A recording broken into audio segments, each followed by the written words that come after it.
If you like the video, make sure to like, subscribe, and comment. For more videos like this. What are some of the creepiest, most mysterious, paranormal, or supernatural encounters and stories that give you goosebumps? I was born in Fairbanks, with much of my family living in the North Pole. When I was about 7, me, my mom, and my grandmother were leaving my aunt and uncle's get-together off of Badger Road. We got stuck in the mud pretty much just around the corner from their house. This had to have been around breakup, not 100% sure, this was 22 years ago. Anyway, we called up my uncle to come pull us out and were waiting for like 15 to 20 minutes, just stuck there. As we were looking down the dark road, we saw a figure emerge from the right side of the road from the bushes. The figure was bright and almost looked like a person with a white sheet over their head, except it was clearly not a sheet. The figure drifted so slowly across the road, I am talking like 5 minutes to pass from one side to the other. It literally just disappeared into the woods on the left side of the road. It literally disappeared into the woods. To this day we have no clue what we saw and talk about it from time to time. Around February last year, I was walking home at around 11 p.m. The full moon was out, and there were not many street lamps along the way, as I live quite out of the way. I was naturally in a rush to get home and quite on edge already from being alone so late. However, as I walked past a path that traces a small woodland, I saw a figure behind a tree. I only saw the head, shoulder, and hands. The figure was red all over. No clothing, just red skin. It was quite skinny and had lanky arms. Its hands were wrapped around a tree, and the fingers were long and pointy. Its face was well defined and skinny, almost skin and bone. It had white eyes that did not blink but stared with an intense look. It has no hair. It slightly moved as if it were rustling in the wind. I froze as I saw it and stared in total fear, and after around 10 seconds, it moved behind the tree. I panicked but told myself it could not be real and continued on my walk. As I walked past the trees, I saw nothing and heard nothing. I walked home in fear after that for a while but eventually forgot. However, recently I have been remembering what I saw in vivid detail, and I don't know what it means. I was and still am unsure whether what I saw was real, but it was so detailed and authentic that I'm convinced it was reality. If anyone has seen a similar thing, please let me know. I went for a walk this evening when I saw someone just ahead of me standing still, waiting on something or someone, and reading a large item that wasn't a book or magazine. They threw the item away when they saw me approaching and marched forward. Once they approached me, I noticed that they were an elderly gentleman with a shepherd's crook with a few bands on it. He looked at me and said, "Out for an evening stroll?" I replied, "Yes, I am. Are you?" He replied, "Are you out for an evening stroll?" He smiled at me again and said, "Out for an evening stroll?" Then he walked away. I had the strangest feeling he didn't seem like a human.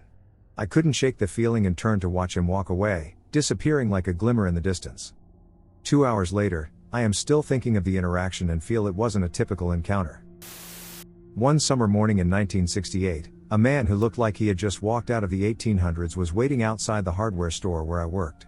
He was wearing well-worn ragged blue overalls, a sweat-stained white collar dress shirt, a brown felt hat, and tall brown pull-on boots. He was holding a very old 7-master padlock in one hand and a broken key in the other and asked, "That sign says you fellers make keys here. Can you make me one like this?" I said, "Sure, no problem," and he asked how much. I told him 19 cents. "I'll be in need of 2 then," he said. I unlocked the door, turned on the lights, and proceeded to cut the keys. In front of him, I tested each new key in the lock. He pulled a black snap purse from his pocket and began to count out 38 cents in nickels and pennies. I began writing a receipt, and he said, "I don't need a receipt. The keys you made for me work fine. Thank you." Each and every one of those coins he paid with was from the 1930s. Christine Skubish and her 3-year-old son went missing while driving to visit friends. Days later, a woman reported seeing a naked woman lying along the side of Highway 50.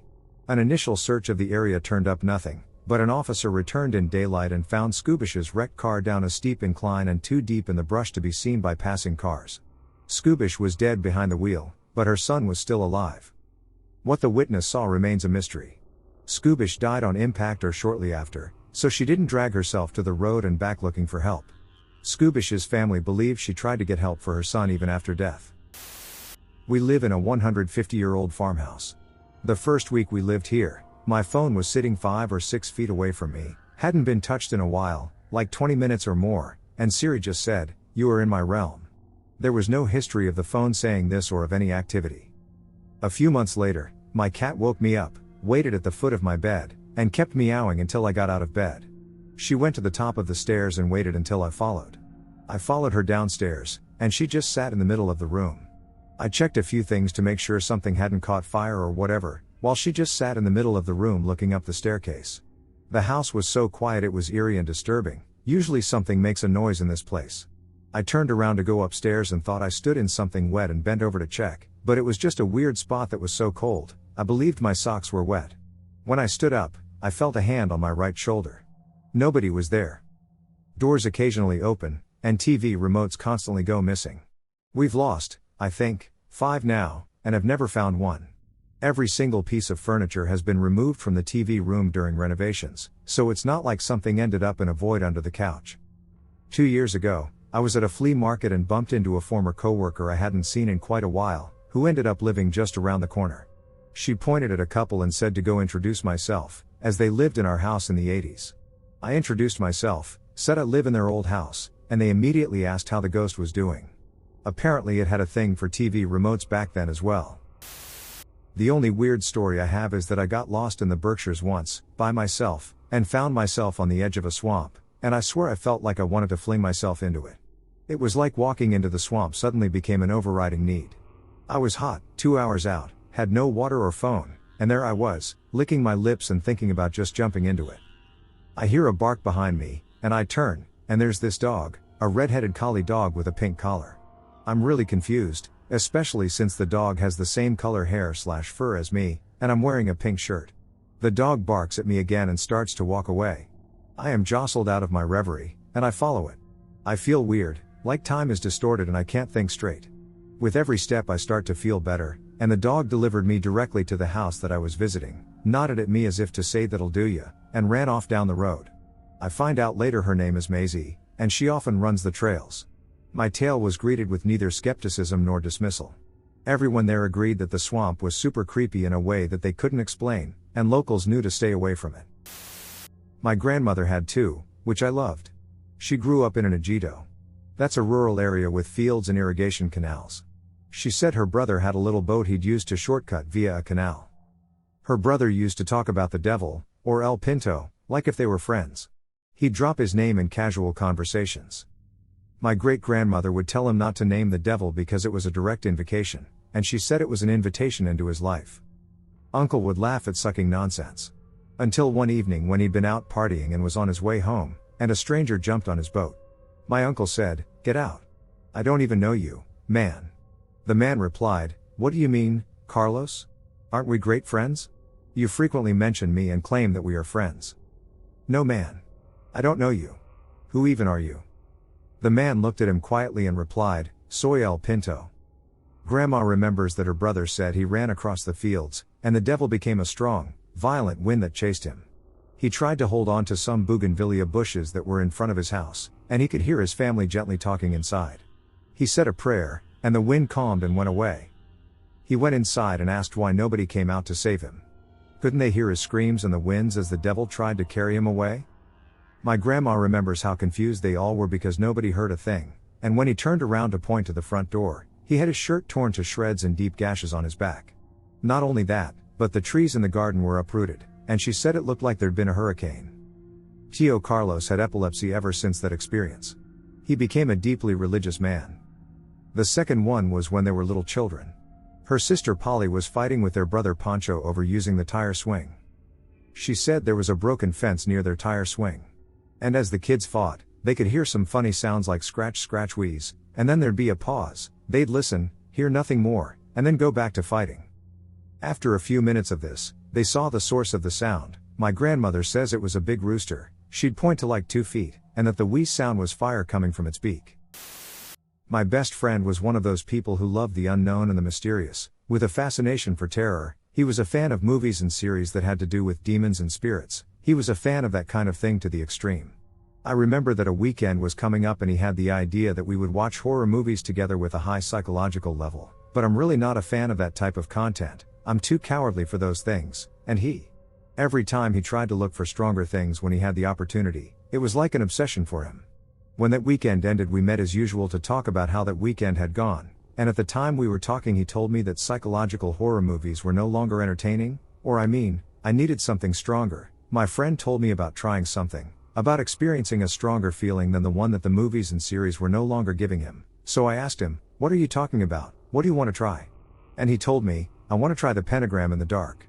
I suddenly told him, "What?" He continued to explain the pentagram to me in the dark. I didn't quite understand what the pentagram in the dark was, but then he explained to me at that time that it was to draw a perfect pentagram on the ground and position yourself in the center of that in the middle of the dark, where you can't see anything and where you have to summon the name of a demon. I told him that he was crazy to try something like that and that those are very dangerous things, but he ignored me and just told me that nothing was going to happen and that next weekend he was going to try it because he wanted to feel a sensation that horror movies were no longer giving him, to feel a stronger emotion. My friend managed to try the pentagram in the dark, although he did not tell me what demon he would summon, but the only thing I can tell you is that my friend, after trying such an absurd idea, was not going to be the same again.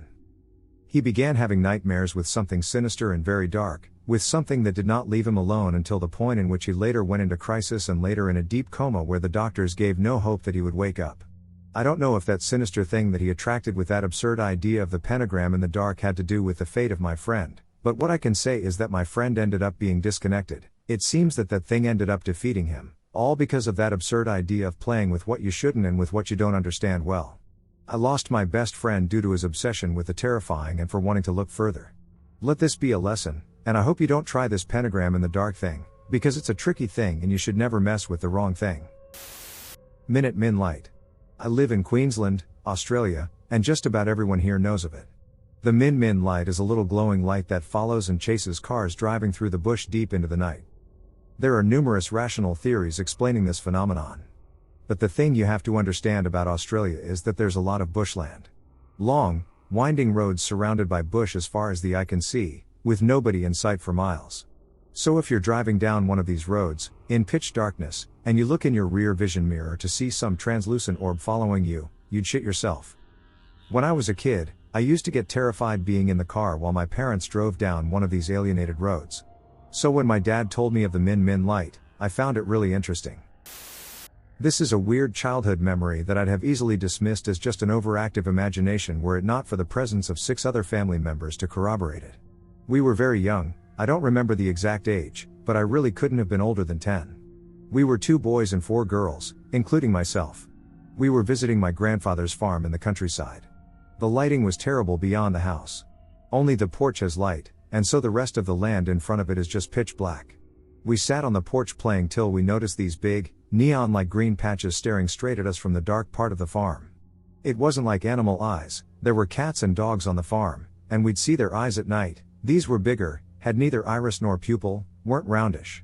Typical animal eyes have pupils, irises, and other distinct structures that would be visible. But these were just pure, big, disembodied greenish lights. Naturally, we were curious, so one of the boys fetched our uncle's flashlight and aimed the light at that particular spot, but the instant the light touches it, it disappears, all we'd see is rocks, and once we removed the light, then the eyes instantly came back. At this point we were weirded out, so we went to tell the adults, but they were having their family gathering type of discussions, so they told us it's just an animal and ignored us. We were really curious, so we came back to look at the eyes from the part of the farm where there is light, and we saw them still in that spot, and they were really looking straight at us. So one of the boys, against our warnings, gathered rocks from the ground and threw them at them. And we'd swear to this day that they moved closer. He hit them like 3 times or such, I can't really remember, but each time he did, they got closer. We got really scared at that point, so we ran, and here I'd ask you to take the story with a grain of salt, because while the above is all still said to this day by my cousins, the next part is just my memory, and I'm not sure of it. So when we went inside and we looked at the distant mountains, I saw more such eyes like those ones in the darkness. Again, I'm not sure if this part was just me being scared and having an overactive imagination, but I thought I'd mention it if it might mean something. The next day we decided to go check that spot in the sunlight, our most rational conclusion being that there was some glass or the such that refracted the light, creating an illusion or some such, but we scoured the place and there were only rocks. Anyhow, the details of this story, aside from seeing the other eyes part, from the eyes in that spot, them disappearing when we brought the flashlight, and then getting closer when my cousin threw rocks at them, are all corroborated by my now adult cousins. They remember those exact same details. A couple of weeks ago, we mentioned it with my mom just in passing, and she said that weird things tend to happen in that particular countryside at night, and our family has its own folklore in that place. But anyway, I was really curious if someone here can explain this story because it really stuck with us. If it was just an illusion, how'd that work? And if it was something, then why was it trying to lure in a group of young kids into that darkness? One thing we know for sure is that it wasn't an animal. I'm intrigued with time slips and reincarnation stories I see around, but for the most part I'm a skeptic because most have been proven to be not true but intriguing nonetheless. But I do have a couple of flying object stories that I still can't explain. First, my husband's story. It was the early 90s. My husband was living in the suburbs, and one night he was on his bike on his way to a video rental shop nearby. There were a few cars around and quite a few people walking since it wasn't that late. Suddenly he noticed that a few people had stopped walking and were looking up and pointing at something. He also looked up, and he saw maybe 3 or 4 flying objects in a formation. He said it wasn't like anything he'd seen before. It was going swiftly and triangular. It was gone quick, and the people who saw it were spooked. My husband rarely talks about it, but he does think it was UFOs. My other story is what I experienced personally. Also in the 90s, we had a house in a rural part of our country. It was nighttime, and I was in our pool, just lazily floating around, looking at the sky. I loved looking at the stars as a kid, and I usually do this whenever I'm at home. So I was floating on my back just looking up when I saw what I thought was a plane, only this one didn't have those lights that blink. In the city, we lived near the airport, so I was used to seeing planes in the sky, but this was a bit different. I kept looking at it when it suddenly sort of doubled back to the direction it came from. It was fast. I followed it, paddling fast just so I could keep up with it. I was at the shallow end of the pool when it doubled back, and I reached the deep end and bumped my head on the edge when it disappeared. I still look up to the sky sometimes to see if I will see another one of those, probably to find out maybe it was just some satellite or something, not a UFO, but to this day, more than 20 years later, I still haven't seen anything like it. My grandfather told a few of these stories before he passed away. My family has a farm in rural Missouri. Not really a farm, just a lot of property now. No animals or anything, just a pond, large shed, and old farmhouse that has since collapsed. Overall, the place is run down and needs a lot of maintenance to stop all the overgrowth. The old, antique cars and farm equipment also give it a creepy vibe. Anyway, sometime around the 1970s, my grandfather and great-grandfather were standing on the porch of the old farmhouse. A little ways up the driveway, there was a large oak tree sitting in the middle of a field. My grandfather looked out to the tree and saw a black figure hanging from the tree. He said it looked like someone had been hung by execution. He and my great-grandfather both saw it. My grandfather grabbed his gun and began walking up the road to the tree. He stated that as he got about halfway to the tree, the figure suddenly disappeared. He has no clue what it was. For some context, our farm has an Indian burial ground. It was also used to house slaves back in the day. At the top of the hill by the oak tree, there was a supposedly small shack with chains on the wall. I never saw the building. Slavery was legal in the county, so I'm not surprised. On that same farm, many people reported hearing footsteps and doors slamming inside the house. One family friend would absolutely refuse to go in the house alone. The house was built in the 1860s, so I'm definitely sure it's seen its fair share of deaths and sketchy stuff. Our family didn't acquire the farm until 1947. My great-grandfather bought it from the Cherokees. My grandfather said one evening he was in the kitchen and heard footsteps on the wood floor above him. He believed it could have been a raccoon, but after hearing a door open and close, he grabbed his gun and slowly made his way upstairs. He heard another door close, and eventually everything went quiet. He found no one. Those are the two biggest stories that stand out to me. About a year ago I encountered something. To this day, I don't know what it is, but I know it's back, and I know it wants me. Things were we started to all but forget about my mystery woodland encounter we had last year. For the most part, my girlfriend and I had moved on from it. That was until 2 months ago, on a cold February morning, my girlfriend discovered that one of our chicken's legs was snapped in half. I took her to the vet, and they were as confused as I was. There was no sign of any attack or a clear indication of who or what did this. They recommended that I put her down, but I just couldn't do it. I believed maybe with some rehab and a safe environment she'd heal. I brought her home, and I put her in the pool house. I went about my days thinking nothing of it. To this day she hops around on one foot and is thriving. Anyway, a week goes by, and I come out one morning to find another chicken of ours with both legs snapped clean in half. I ran over as fast as I could to find a similar situation. There was no sign of an attack or any blood to be found. I took her to the vet, and unfortunately I had to put her down. At this point, I had a chilling feeling as to what might be going on here. I think it's back. The next day I set up cameras facing those woods. I spent $700 on the best trail cams and the most well-reviewed SD cards I could find, determined to capture it this time. I made a rule that I'd check them every day, twice a day, as to not miss anything. Every time I'd find nothing, just some cats and my chickens doing animal stuff.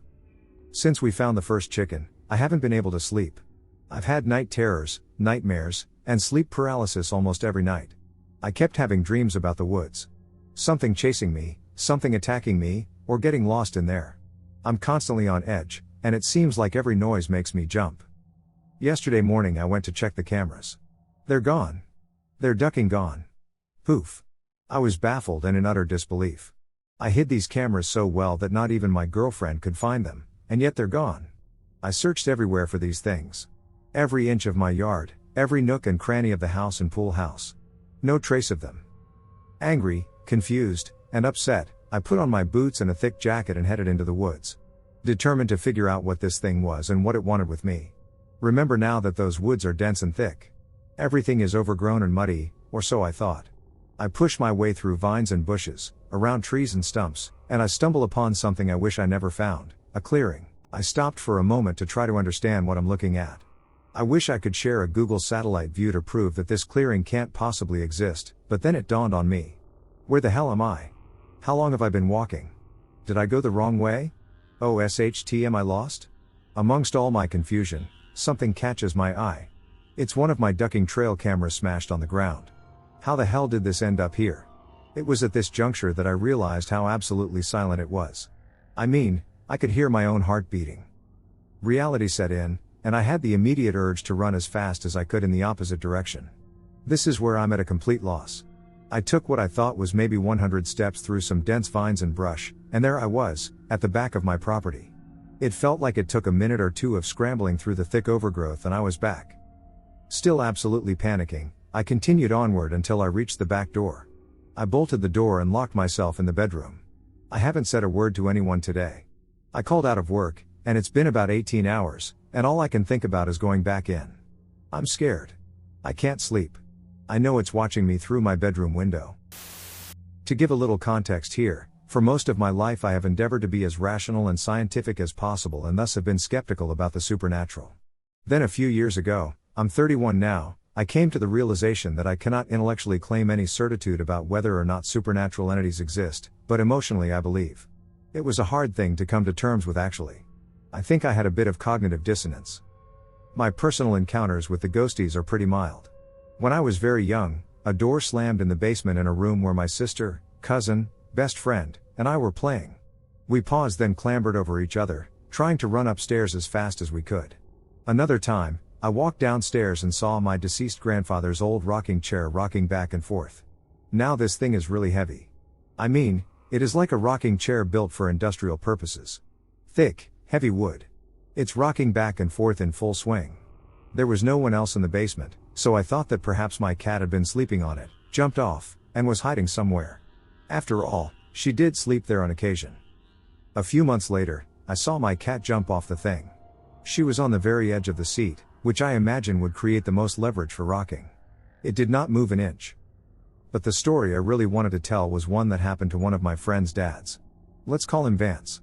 Vance is the quintessential outdoorsman. I would be hard-pressed to choose between him or Lestrade if I were ever lost in the woods and got to choose someone to be lost with me. He is a special needs teacher. Suffice it to say, one of the nicest human beings I have ever had the pleasure of knowing. And I have never known him to lie or even exaggerate.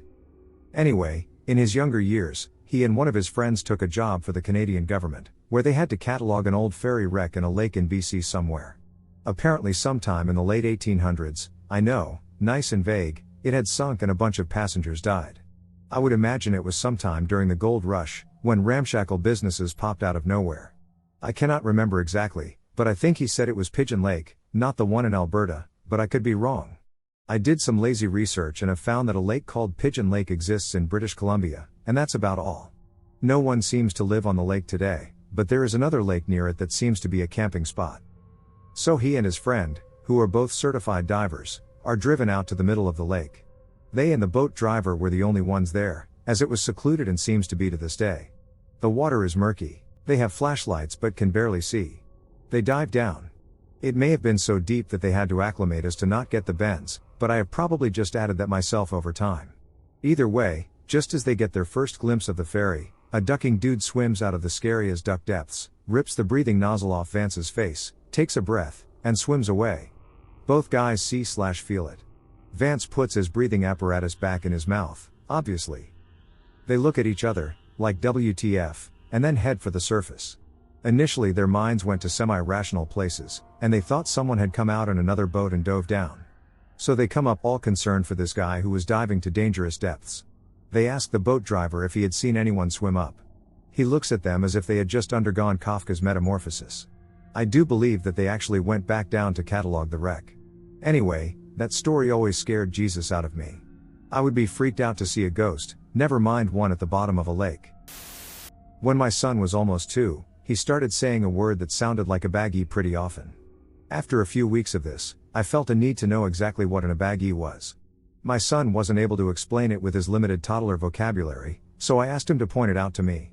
He points in a general direction, and I name stuff nearby, asking if any of those things was an abaggie. He says no and points in a different direction. Then he starts laughing and points to another area. I tell him to walk with me around the house and tell me if we find it. In each new spot, I'd call out, "Where's the abaggie?" We went through the whole house, but he still hasn't definitively ID'd any particular object. I even called a friend for help figuring out what in the world he means when he says this 50 times a day. Is it a bagel? A baggie? Still no clue. Maybe it's everything. That afternoon, while relaxing on my couch, I took an unplanned nap. I dreamt a woman in her early 20s came and sat next to me on my couch. Her clothes were old-fashioned, in the style of the late 1800s. She says something like, "My name's Abigail. I don't mean any harm. Sometimes I visit your son. I had a son his age when I died, and it makes me happy to be near your son and make him laugh. He pronounces my name Abaggie." I immediately jumped up, fully awake. I'm not a person who believed in ghosts, nor had I ever had any prior paranormal experience. But in that moment, I was positive that the ghost of this person communicated with me while I slept. I didn't sense any malicious intentions, but I was absolutely not okay with the idea of a spirit paying so much attention to my son. She wanted to fill a void caused by an untimely separation from her own baby by hanging around mine. Nope. Never did I think I'd ever have a visceral need to immediately and permanently evict a spirit from my house. I have a relative who claims more than a few paranormal encounters over the years. She attributes them to being extra sensitive to the spirit world. If anyone knows my next best step, it's her. According to her, the ghost lady was strengthened by me saying her name through my house, and since I'm usually closed off to spirits, she could only speak to me while I slept. I was told to open all my windows and go through each room verbally, commanding all spirits to leave and not come back. I felt silly at first, but I gave my little speech in every corner of my house. Weirdly, I felt like something unseen was happening around me in response to my words. Like a vacuum was suctioning the air. To the point where I actually left a loophole in my command to allow my father to visit, just in case that ever happens. I was saying something like, "Every spirit in my house except my dad needs to leave immediately and never come back. All of you have to go now whether you're good, bad, or neutral." From that day 6 years ago until now, my son never said that mystery word again, which makes it challenging for me to find a rational explanation for what happened. A few years ago, my husband and I and our 2 children moved to a country town in good old Pennsylvania. My husband works for the Amish, so we found a lovely little place that has a huge yard with 36 pear trees and no neighbors except for the Amish, about a quarter mile away. We rented from an Amish man who didn't tell us very much about the place. And we didn't ask because our rent is cheap and he isn't very social. He was really nice when we first toured the place and mentioned briefly how the living room is a new addition, which was noticeably newer with good energy.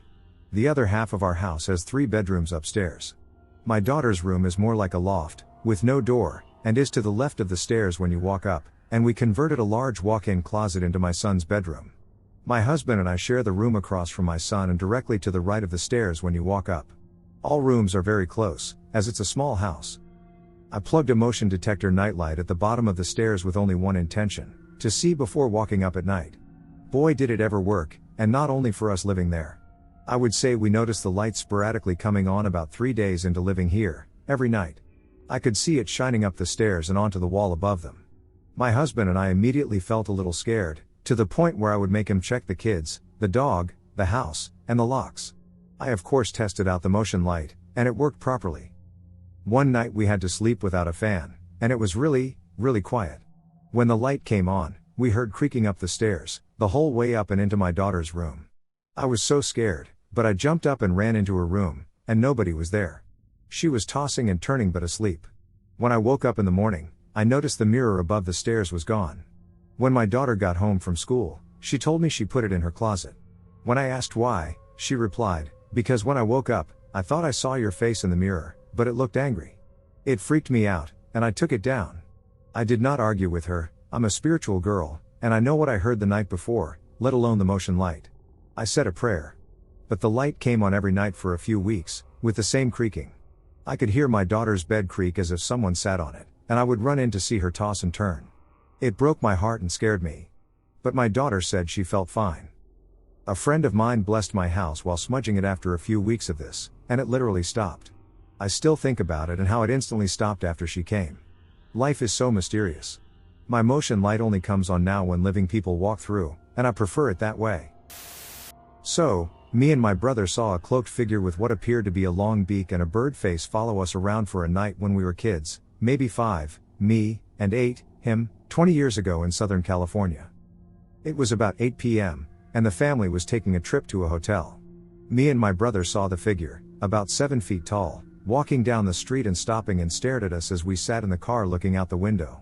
It appeared not to reflect any of the light from the streetlight, almost like a shadow. It seemed to absorb the light around it. We could see it, but no one else could. Later on the drive, we saw it standing on street corners 2 more times and then never again. And neither of us has ever seen it again. Some very bad stuff happened to us kids in the coming weeks, months, and years.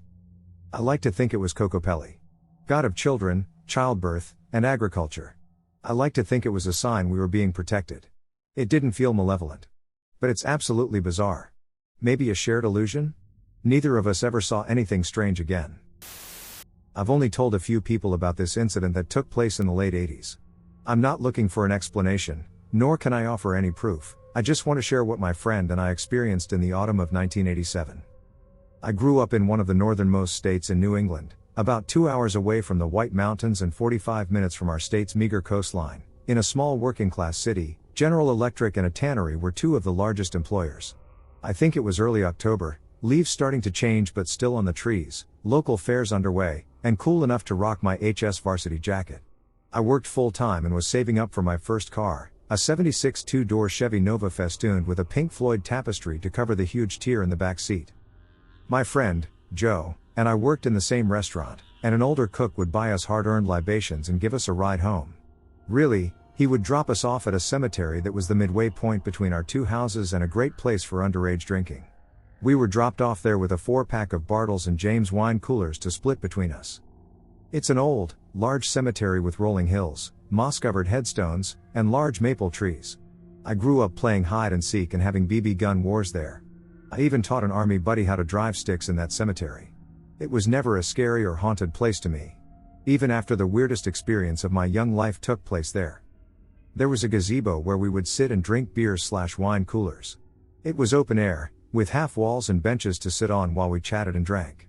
All we had between us was that one 4-pack, so we were not drunk or under the influence of anything else. We began hearing footsteps moving in our direction. They sounded like they were walking through the leaves. It later occurred to me that that was the first thing that was odd, as the leaves were still on the trees and the cemetery was well maintained. "Cops," Joe hissed, and I answered, "Kids." The footsteps came closer. We couched below the half wall facing each other, the smiles on our faces growing more and more nervous until they disappeared altogether. The footsteps came at a measured pace. No other sound accompanied them, no jingling of keys, no fabric brushing against each other, and there was no beam of a flashlight flitting about. The footsteps kept coming. I could see the mounting fear on Joe's face. Before we crouched down, we tried to see who was walking towards us and couldn't. But that was to be expected. It was a moonless night with little ambient light available. With our eyes wide and mouths agape, the footsteps came all the way up to the other side of that half wall and stopped. Joe visibly sagged, and I began to shake as neither one of us had the courage to look up at what had to be surely peering down on us. The footsteps began to recede, and we popped up immediately to see who it was. It was nobody, literally no one. We could see where the footsteps were coming from, but there wasn't anybody making them. It was dark, but it wasn't pitch black. We would have seen a person. Ducking behind tombstones, we followed the steps a little ways downhill until they stopped. We took that as our cue to leave. We both sprinted home. The next day at school we allowed that it was weird, and that was that. We didn't tell anyone and went on with our lives. We weren't drunk or stoned or been diagnosed with schizophrenia, and our carbon monoxide detectors had fresh batteries. I have no explanation for this, and neither do you. The 80s were a magical time, and some days contained a little more magic than others. Thanks for listening to this to the end. So, back in 2016, I was on a NATO deployment with the Army, and I'm a mechanized infantryman. So I'm a Bradley gunner, which means when we're driving to our next location in the area, I'll stand up with my head outside of the hatch so I can look around. We were driving through a vast open field, known as the training area, located in Germany. I saw what used to be a tiny house that was just pretty much all rubble, but there was a staircase that was still intact and leading to what used to be their crawl space. I told my driver to stop because I wanted to check it out, so we all get out the Bradley and walk closer to inspect it, and as we get closer, we see strange markings on the staircase and decide to go down it together. When we got to the crawl space, it was big enough to fit maybe 3 people in, and we found human bones and other strange markings on the floor and walls. I'm assuming this little house was hit by a tank round back in World War II, and the family who used to live there went down to hide and died down there. But what makes this weird is that this was the only house for at least 100 miles in this area because this was an Army training area. So how has no one else seen this? All of my soldiers recall this particular day, and when we returned a few weeks later to share our findings with other soldiers, we were unable to locate the staircase. So I don't know. So I'm a 28-year-old male who lives in British Columbia, Canada. This experience had happened when I was about 9 years old. During the time we used to live by a heritage site that was called the Pillith House. My family and pretty much the whole neighborhood used to refer to this house as the creepy doll house every time we drove by or spoke of it. This experience had happened on a windy, somewhat rainy fall day. I was sick that day, so my mom made me stay home and not show up to school. At the time it was only me and my mom at home. I had 2 older sisters that were in high school and my dad was at work. My mom used to sew clothes for a living and worked from home a couple days during the week. Right outside the rear sliding door, that exits to the backyard, we built a small shed-like room area where my mom could sew and store her sewing machine, supplies, etc. She would be there a couple of hours a day and would check up on me when it was time for lunch, etc. On this particular day, it was a normal sick day for me, just like every other sick day. I woke up, had some cereal, and turned on the TV and watched some Barney while my mom was in the backyard sewing her clothes. The couch I was on was facing the TV, so my head was turned to the left. In front of me was a black glass fireplace with a reflection of where my feet were facing. We also had a hallway that would lead up to the bedrooms, which was where my head was pointing. As I was watching Barney, I remember this pretty vividly. I noticed a dark figure with its knees bent, hunched over, and swaying side to side with its arms bent out on the reflection of my fireplace. This figure was dancing for a couple of seconds until I turned around to look down the hallway and nothing was there. It was almost as if it were mimicking what Barney was doing on TV. I wasn't frightened because I thought it could have been one of my siblings home for lunch just screwing with me.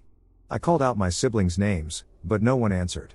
I even ran down the hallway and checked out all the rooms, but again, no one was there. I ran out to get my mom and told her what happened, so we both came inside to look around, but the house was empty. But here's the strangest part, sometimes I'll leave this part out because it just makes it even more unbelievable.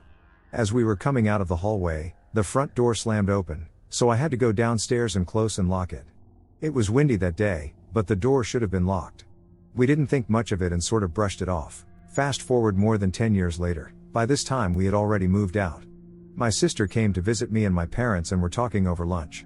My sister had recently learned that her friend's dad works for the government and was assigned to take care of and maintain the pillar house. She only brought this up because the pillar house, again, used to be right beside us. This would require him to stay a night so he could wake up and do yard work. Apparently he has had some frequent experiences in that house, such as random footsteps and knocking, but mostly someone jumping on his bed while he was trying to sleep. He was never bothered by it because it was so frequent.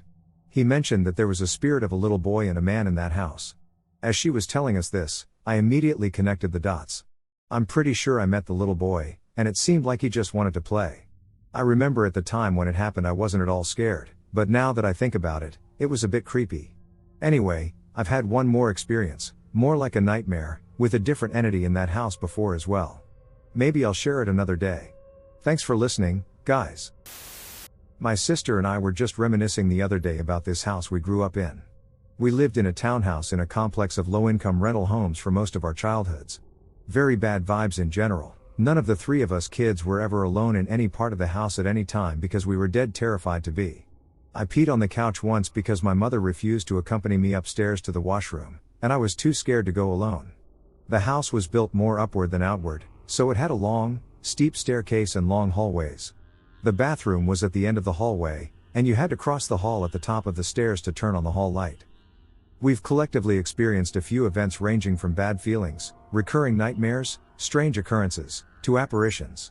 Strange events include my sister sleepwalking to the top of the stairs and screaming at the top of her lungs that I was going to die.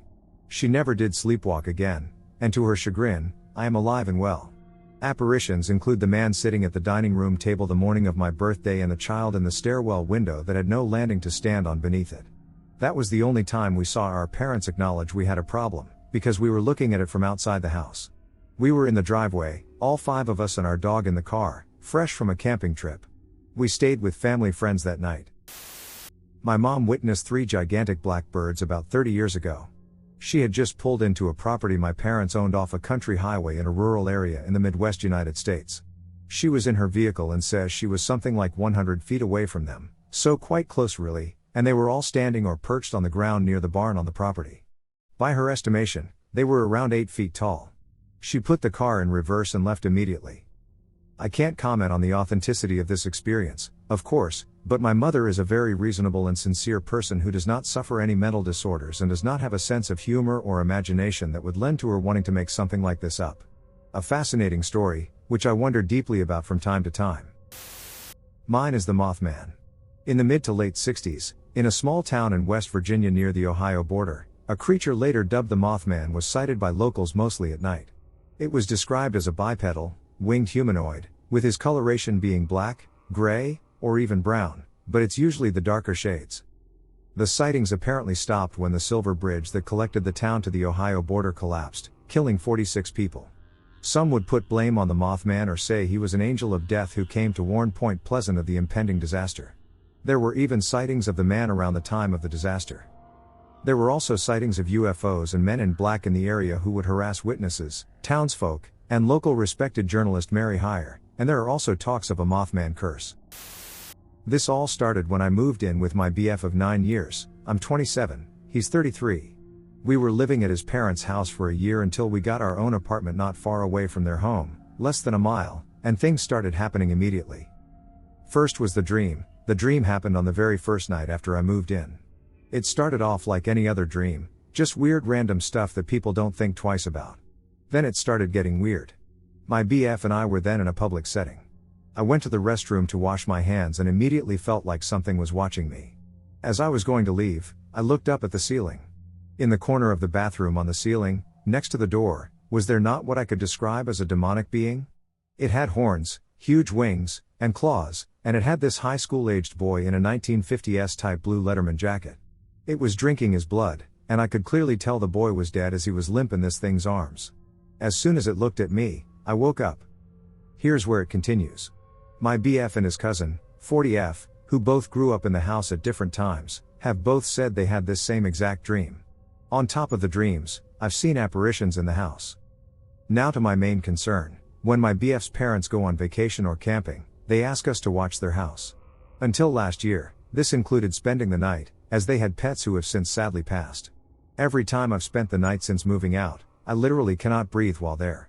At first I thought it was a severe allergy to their cat. However, after spending the night at other family members' homes, I can confirm it was neither an allergic reaction to their cat nor to their dog.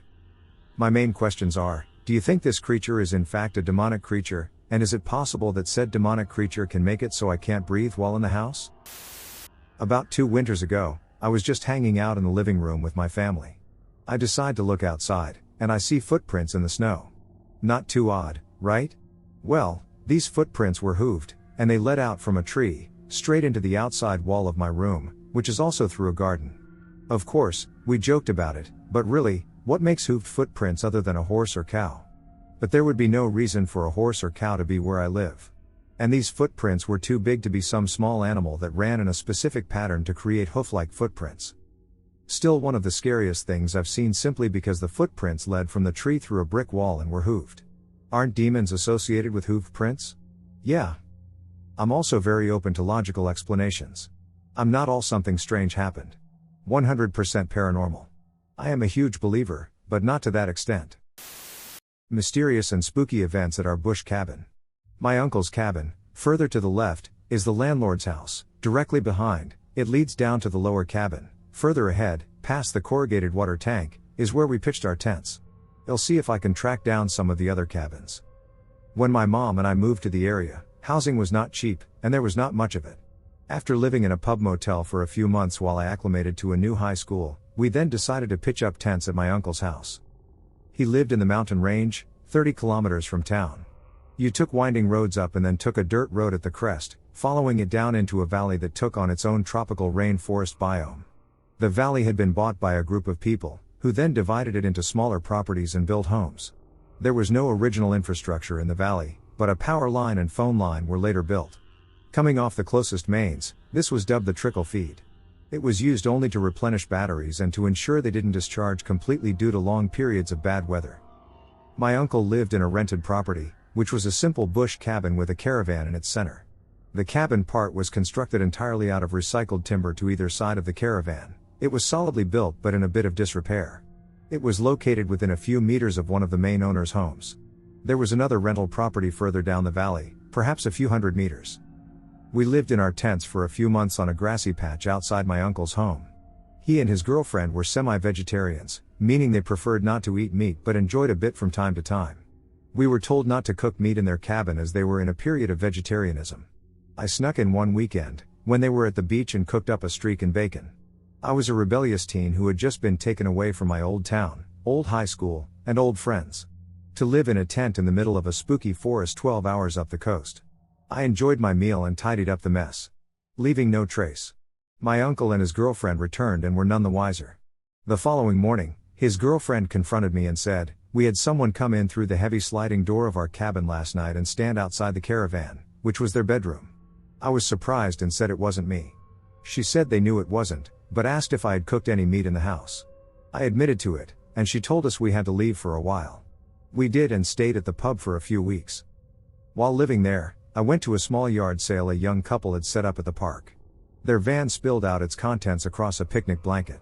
I saw a Ouija board. It was really old and Native American themed.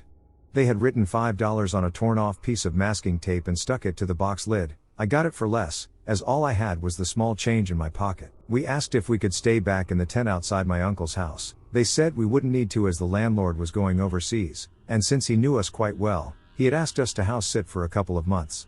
We happily took up the offer. I had forgotten about the Ouija board. We had only used it once, asking it if my mom would get the job she applied for. It spelled out yes, and she did indeed get it. Spooky. The end. No, wait. There's more. Now the story starts to unfold. I left to stay with my old friends over the new year. When I returned, my uncle said, "Oh, by the way, we threw the Ouija board on a bonfire while you were gone.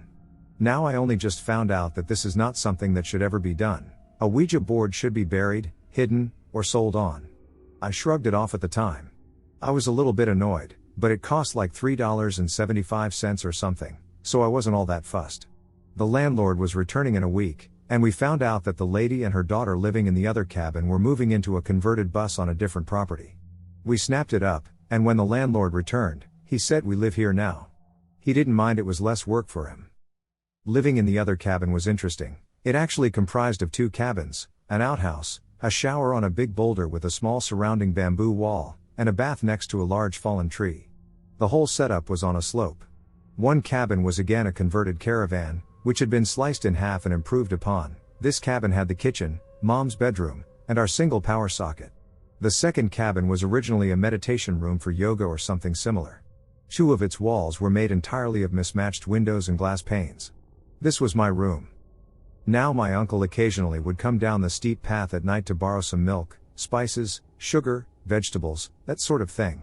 His torch would shine through the windows of mom's cabin, signaling his visit. I got him a few times opening up the door just before he knocked. He was like a deer caught in the headlights. So anyway, a light was coming down the path. I opened up the door, and the light went out. I called out, but there was no response. I looked up the path, and no one was there. Then we remember my uncle was out at dinner with his girlfriend. This started happening frequently, a lantern or torch light shining in through the window that disappears the moment you pay it any attention. My cabin being mostly windows, you would think it'd have seen the torch or lantern light, but it only ever happened when we were both in Mom's cabin, and it also happened one time when we had a guest. We said to them, "Now this light might just disappear," and sure enough it did. One morning out the front of my mom's cabin, we found a large dead rodent.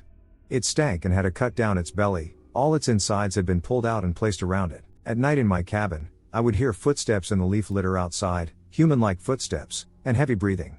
One day when I walked into my cabin, I felt a forceful shove against my shoulder. It knocked into me and turned me to the left, facing the mirror on my wall. I looked very pale and slowly backed out of my room, leaving the door open. I was awoken by a loud noise one night. I saw these two wide eyes staring at me, but it was just a brush-tailed possum that must have gotten in when the door was open. It just wanted to be free, dun dun dun. After the next event, everything subsided for quite some time.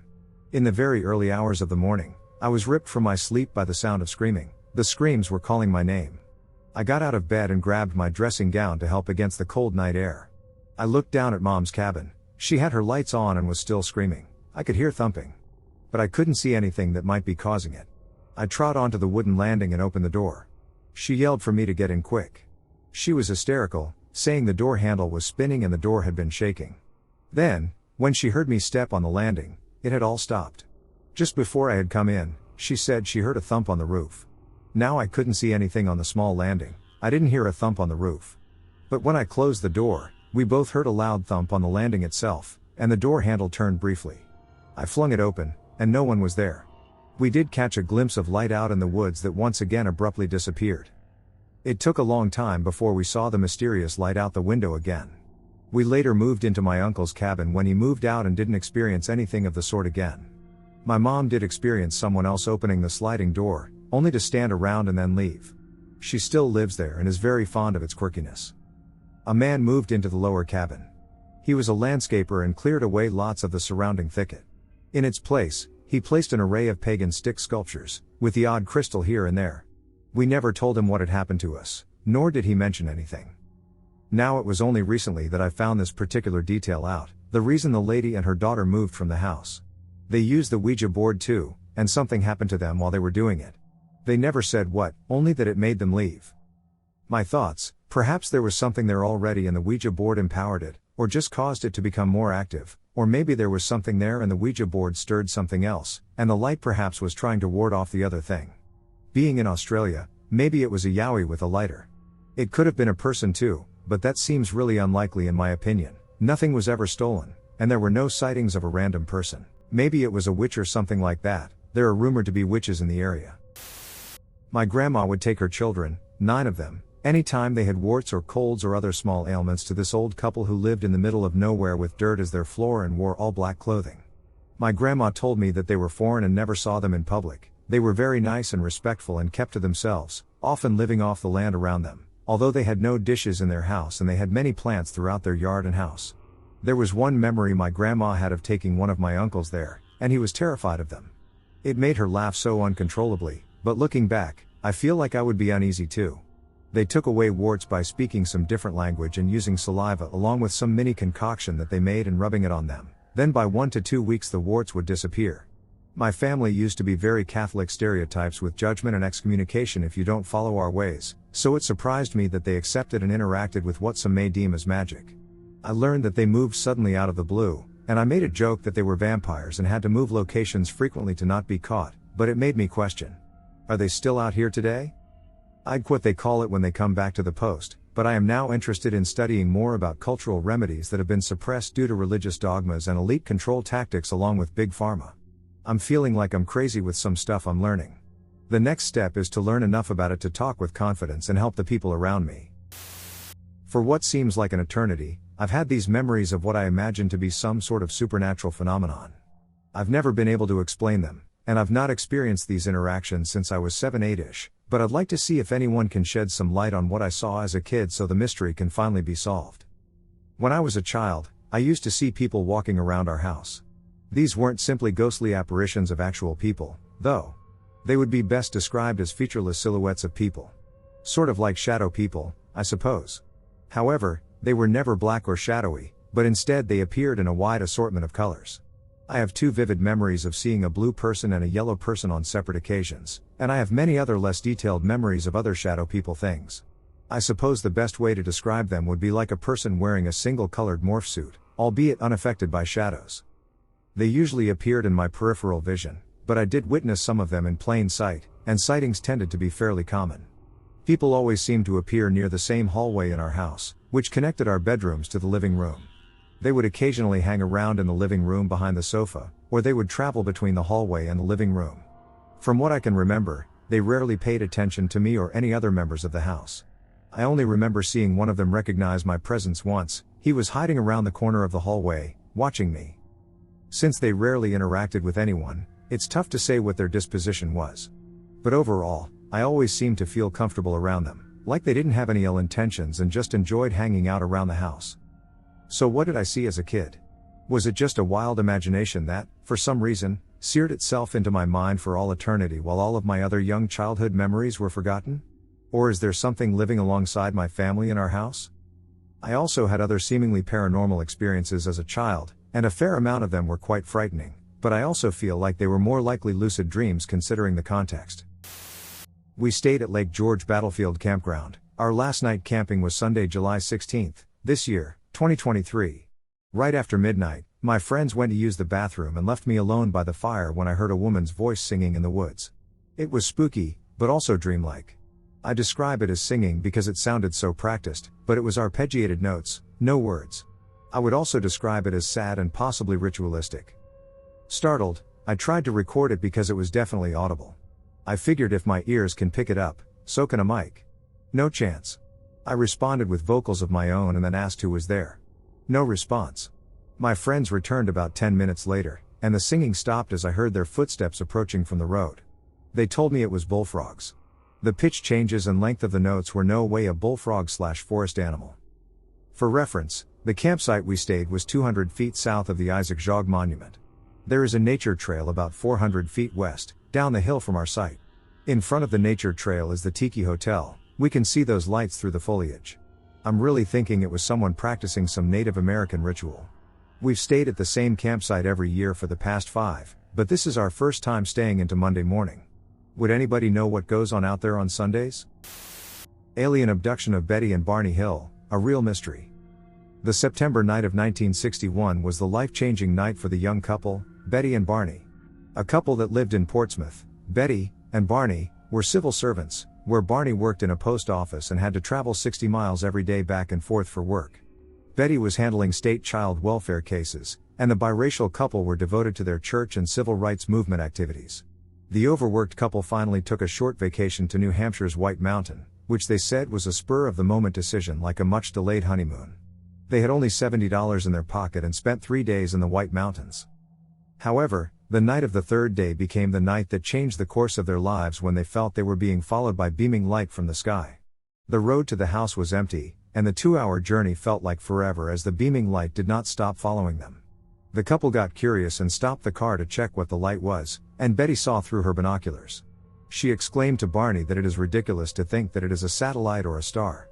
Barney knew she was right, as a jet or helicopter will not hover around in such a clear and silent night. Barney, who was a World War II veteran and an avid plane watcher with an IQ of 140, knew it was something else.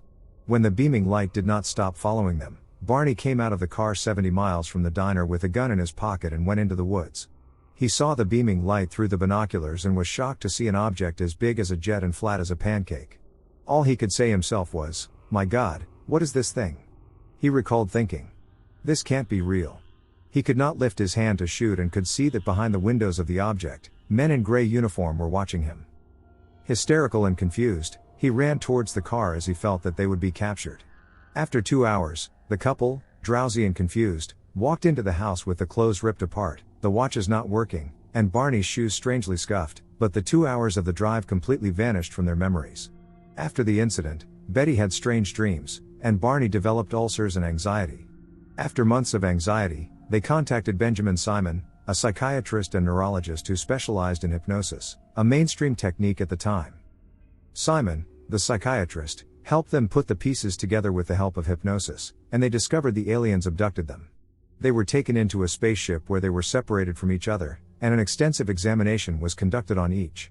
In fact, Betty was so excited to see the aliens, she even talked to them and said that their leader looked like Hitler. During the examination, the aliens took hair strands, clipped nails, and scraped their skin, which was then placed on a transparent material, not a glass slide. They also probed their head, eyes, ears, legs, and spine with 4 6-inch long needles that were connected to long wires. Betty was also given a crude pregnancy test, which made her twist in pain. Gray beings were excited to see that Barney's teeth were removable, and Betty laughed, saying that they were dentures. She stated that gray beings did not understand the concept of human aging. While she was alone with the leader of the beings, she asked him where they were, to which he jokingly replied, "If you don't know where you are, there wouldn't be any point in telling you where I am." She even drew the star map, which was shown to her in the spaceship while she was under hypnosis. The story of Hills was published in the Boston newspaper, and after that, there was nothing normal in their life. A book and movie were made on their story. Debates were held whether the couple was hallucinating the whole thing, sleep-deprived, liars, or high on weed. Many theories came forward, as it was the first time somebody told them aliens abducted them. Before this incident, people shared stories of witnessing a spaceship or friendly encounters, but an account of the extensive examination was hard to believe. But the imagery of gray beings with big eyes became the sci-fi character for many years. A renowned psychologist from Harvard, Richard J. McNally, said, "The alien abduction phenomenon, in my opinion, shows how sincere, non-psychotic individuals can develop beliefs about and false memories of incredible experiences that never happened." Some psychologists claimed it is the result of sleep paralysis or hallucination, but Simon, the psychologist who performed hypnosis on the couple, felt they were not lying. He concluded the whole experience as a dream Betty had, and Barney absorbed the entire experience, thus making it a real encounter for their minds. There were many debates on the popular encounter of Betty and Barney, which made Betty a renowned voice in UFO research. But nobody can conclusively deny or accept whether the abduction happened or not. The abduction is a significant possibility as the years went by, but there was no change in Hill's story, and they remembered vividly how things happened. They denied false memories or sleep paralysis as the possibility of what they experienced. I used to do live stunt shows at historical places for tourists or well-paying customers. I'm not sure if this is common in other countries, but here it is a good way to get quite a lot of money in a brief time. I even worked for movies a bunch of times, but that is not important for this story. We received an offer to do a show in a quite famous abandoned castle about 2 hours drive from my home. The place is famous for being an inspiration for many writers and poets. Yet many of them wrote about horrible experiences they had with this place during storms. I do remember reading about a poet running away from the place, soaked with rain, after the main tower was hit by lightning. He never really wrote about what he had seen that night, yet it changed him so much that the story became quite popular. We went there in the evening, ready to prepare the show that was supposed to take place the next day. The place is abandoned. A very narrow courtyard is cut into the rock itself, with many carved stairs leading to the stone bridge, connecting the destroyed barracks with the main building. That's the only place in good enough condition to have 3 rooms for sleeping. I saw the rest of my group looking kind of uneasy from that place, even though they were tough guys in real life. There were 5 of us. Dan, the official leader, a guy getting his career as a mafia enforcer, now owning a bunch of hotels and doing this for fun. Vlad, a 40-ish looking guy who was in business since he was a child and was kind of a strange guy. Jindra, a young guy, 25 at the time, was probably the fastest fighter I have ever seen. I have more stories with him. Me, usually playing the pretty face prince in most of our shows. And Pavel, a strong man and professional butcher, was hired after Dan saw him one day lifting a ram by its horns and breaking its spine with a single strike of butcher mace. We drank a few beers and grilled some meat before it started to rain, so we went inside to get some sleep before the show. Dan asked me to check the main gate, the only way of getting into the courtyard, and to lock it.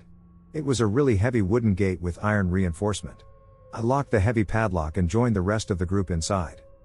I never slept better than that night, before I was woken up by the sounds of a lightning storm. I could see lights lighting up in the clouds on the other side of the tiny window our room has had. It is a really strange feeling to be in the clouds yet to see the lightning go around you. I remembered the story about the poet and was joyfully waiting for the lighting to hit the main tower above us. It took nearly 10 minutes before that happened. The sound of lighting hitting the tall yet quite tiny building was deafening. I jumped from the wooden bed, blinking into the darkness around me. I checked my phone. It was midnight. There was only the sound of heavy rain hitting the solid rock around us. I wanted to go back to sleep. But what I have heard after changed my life forever. The faint sound of horseshoes was clearly audible from the courtyard. I wondered if someone from the village tried to sneak in on a horseback. But that didn't make any sense. The place was quite a hike on foot during the day. There was no way somebody could ride here in darkness during a storm. Yet the sound of somebody riding a horse was as clear as it possibly can be. There is no other sound like the horse trying to dance around difficult terrain with a rider holding it back. Then I remembered that the only way of getting into the courtyard was through the gate. The gate I locked and checked myself. None of my companions made any sound. I thought they were sleeping, but later realized they were just scared. How could this rider get here? How can he or she be riding inside of those high walls? I had to verify that. I just had to see what the person looked like and who it was. I took a mace I had for the show, which we used only to scare people because it was too dangerous to actually use, and walked to the front door. Pavel was sleeping in the next main hall. I saw that big guy curled up in his sleeping bag, a warhammer in his hands. He looked at me with the look, "Don't do it, man, don't go there." I couldn't. I never believed in ghosts or spirits. I just had to check. As I walked silently to the main door, I clearly heard the rider slowly riding his horse on the other side of the wall. I clearly heard the horse breathing. I heard every small movement of the beast. I squeezed the mace in my hand and reached for the door handle. Even though it was in August, the handle was freezing. And then I realized the absurdity of the situation. I was there, in my pajamas, holding ancient mace, ready to attack a ghost. What exactly was my plan to begin with? To charge it with a piece of steel? Why would I risk such a thing? It was clearly a silly thing to do. I danced around the door for a few moments. Then I decided to go back to bed. The storm stopped at 1:36 a.m. And with the storm, the rider was gone. This happened 8 years ago. I never stopped thinking about who was the rider or what exactly we witnessed. Please help me get to some conclusions in the comments. At the time, I was 18. Every Friday night after football games, my friend on the team and I would smoke pot behind the bus stop on my street. It was just a place we could hide while we smoked. Behind the bus stop was a playground and then woods. One night I stopped there alone real quick to smoke, probably like 1 a.m. As I was smoking, I heard a faint tapping sound coming from deep in the woods. It was hard to make out at first, but picture someone hitting a log against that. That's exactly what it sounded like, just far away. So I started walking towards the woods a little just to hear it better since it was so faint when all of a sudden the tapping sound went from really far away and faint to very loud right outside the tree line. I booked it for my car and left. No idea what it was. Not the craziness story and could be anything, especially since I was high, but it was strange. Anyone know what could possibly have made that sound besides Bigfoot? Since I was a teenager, I have had numerous paranormal experiences, but one has always stuck with me. As most paranormal stories start, it was the middle of the night, and nobody else was awake. Just me and my phone. I had the urge to go to the bathroom, so I went. The bathroom was at the top of the stairs. You had to be at the bathroom door to be able to look down the stairs, relevant for later. After I finish, I look down the stairs, and I see this creature frozen in position, as if it started crawling up the stairs just looking at me with an unnaturally wide smile, long black hair, a thin bony body, and big white eyes with little black dots for pupils. It didn't move as long as I looked at it, but as soon as I blink, it disappears. Being a young teenager, the only thing I could think of doing was turning on all the lights and just waiting to calm down before settling to sleep. I didn't feel comfortable telling my mother at the time, as I believed it was a figment of my imagination. A few days later, without any issue, no more visits from a mysterious man.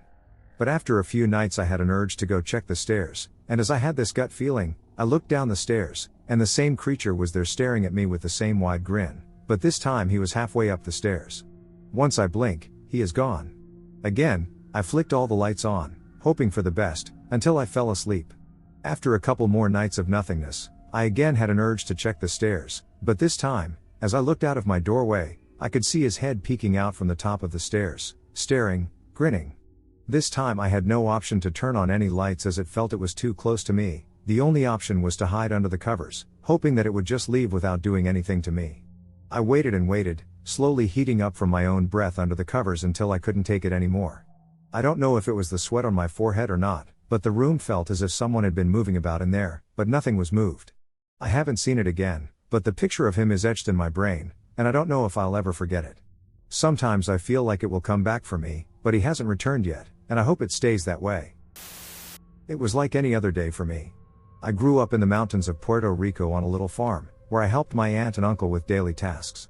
I would feed the animals, herd them back to their stables, clean up after them, etc. This particular day, my uncle had given me a remote control monster truck to reward me for all my hard work. I was so excited to play with it, so I immediately went to the street to do so. I was right in front of the house when this happened. Although the view of my aunt and uncle's house is obstructed due to the huge fence and big trees. I was just minding my own business playing with the remote control monster truck when I noticed a dust devil. It was huge, and it felt like it was calling to me. I got inside the dust devil, I saw a bright light, and everything went completely white for a very long time. I honestly have no idea what was going on while everything went white, but when I finally came back to it, my aunt and uncle came running towards me. I was back in front of the house. They picked me up and kept asking where I went and what I was doing. Apparently I was gone for about an hour or two, and they couldn't find me. They were just about ready to go to the police when they found me. Such a strange day. I don't think I'll ever figure out what really happened.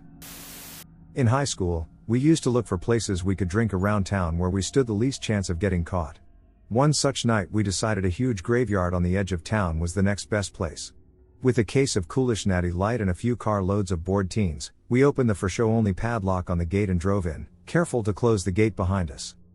We drove deep enough so that nobody outside could see us, as long as we kept the car lights off. We hung out and goofed around for an uneventful hour. It was then that I saw something that I can't explain. Off in the distance, maybe 75 yards away, was what appeared to be what I can only explain as a floating semi-transparent mist floating about 4 to 5 feet above the ground. If you looked straight at it, you couldn't see it. However, looking just off it made it plain as day. It was moving faster than any human could run and seemed to be interacting with trees, gravestones, grave sculptures, etc. in very erratic movements. If you've ever seen the movie The Nightmare Before Christmas and remember Zero the ghost dog, it looked kind of like that minus any discernible head. It was never totally still. I watched it for a few minutes, unsure if I should say anything. I'd look straight at it. I'd look away. Convince myself I want to see anything, look back, and it was still doing its thing. Completely unconcerned about us. Finally, I chimed in and said, "Does anybody else see anything weird over there?" My friends stopped horsing around and all looked off in that direction. "Yeah, what is that?" This progressed as we all decided to point without speaking at the object as it moved.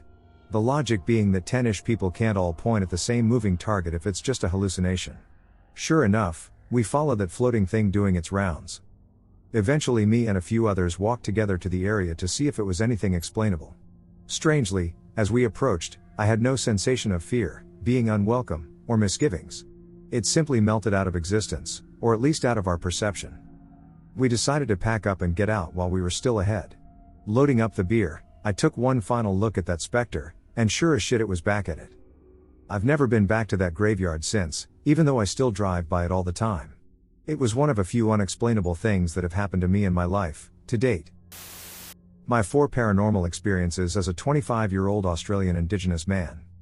So the first experience happened when I was 7 to 8 years old, and we lived in a suburb called Molden in Darwin, Northern Territory. There were these Aboriginals from a community called Menangreta that lived up the road from us, and they were notorious for having a lot of domestic violence and always having cops or ambulances over their house. What happens when the families fight is that they start doing black magic on each other and sending evil spirits/curses to each other.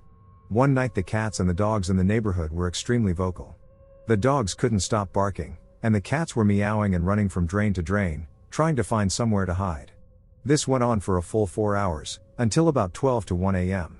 Me and my mom were sleeping, and my sister came running in the house, saying, "Get up, there is an alien ship outside." We get up and go outside, and fair enough, there is something that's silver-colored and shaped like a typical saucer, as you see in the movies, right above the Aboriginals' house. It had lights underneath it projecting onto the ground going in circles. They were a light blue color, and from the outside going into the center, it was biggest to smallest, and they were circular shaped. The lights just kept twirling around, and I wish I took a video, but back then, phones weren't very common, and even if you did have a good phone, the camera quality was terrible in the early 2000s. It stayed there for a very long time and then left. The next day we heard of kids that had followed it on their BMX bikes from different suburbs away. This wasn't the only time it happened at least twice, and every single time it would start off with the dogs and the cats in the neighborhood going crazy.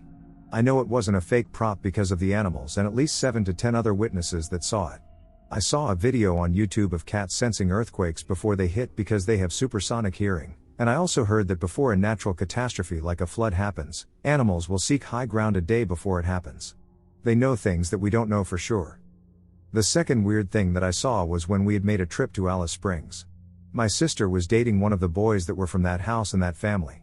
When we were in Alice Springs late at night, we happened to see another weird thing that very closely resembles the old PS2 startup screen with the colored balls twirling around each other. There were 4 lights colored orange, green, blue, and red just twirling around each other in a pattern, maybe 12 feet in the air. It was so strange for it to be so prominent and just stay there for a long time doing it and allowing us to see it. My sister told me 15 years later that the reason the lights were following us was because her boyfriend had a curse on him. He was an accessory to murder. He had given one of his relatives an axe to go and kill his wife, and the lights had followed us 1500 plus km all the way from Darwin. The third time was at my property in Berry Springs, maybe 60 km out of Darwin City. A lot of people started telling us that they see lights on our property, and it's a rural property with lots of land because I'm a traditional owner. We thought it was thieves trying to come on our property with flashlights and steal stuff while we were sleeping. I was around 11 to 12 years old when I saw the light for myself. It was late at night again, and I was going down to the stairs because the toilet in the house was broken and I had to use the outside toilet. About 30 meters away underneath a mango tree, I see a faint light like an old torch when it loses its battery and it starts to turn brown. I was about to yell out because I thought I was about to catch the thief. But very quickly I realized that it was gliding and sort of bobbing up and down. And maybe it noticed that I saw it, so the light went from a dim brown color to an immaculate gold color. I can't even describe the color, but it was like a small piece of the sun right in front of me at night. It's like when you see a lightning strike at night and it lights up the entire area around it. Well, I saw it in a small, compact ball the size of a basketball. There is no man-made thing in the world that could match the brightness that I saw that night. It was incredibly bright. It opened my brain up to a whole new brightness that I've never seen in my life. It was kind of like a human spirit because it turned the corner as if it were walking. It didn't go through the wall that was nearby, and it stayed on the footpath. I would have stayed and stared at it, heading in the opposite direction, but as soon as I saw it turn the corner, I immediately thought that it could easily turn back around and come charging straight at me. I got incredibly scared and ran back up the stairs, and what made it worse was that I was home alone and I couldn't go outside and pee. There is a common name for these lights called min lights. But I'm not sure if that's what I saw that night because I've heard of people seeing the lights that were either green or red, but this one was a strange type of golden that I've never seen on this earth. The fourth time was when my uncle was dating an Aboriginal woman from a community called Borroloola, and she had a niece whom my sister befriended. There are these things called hairy men.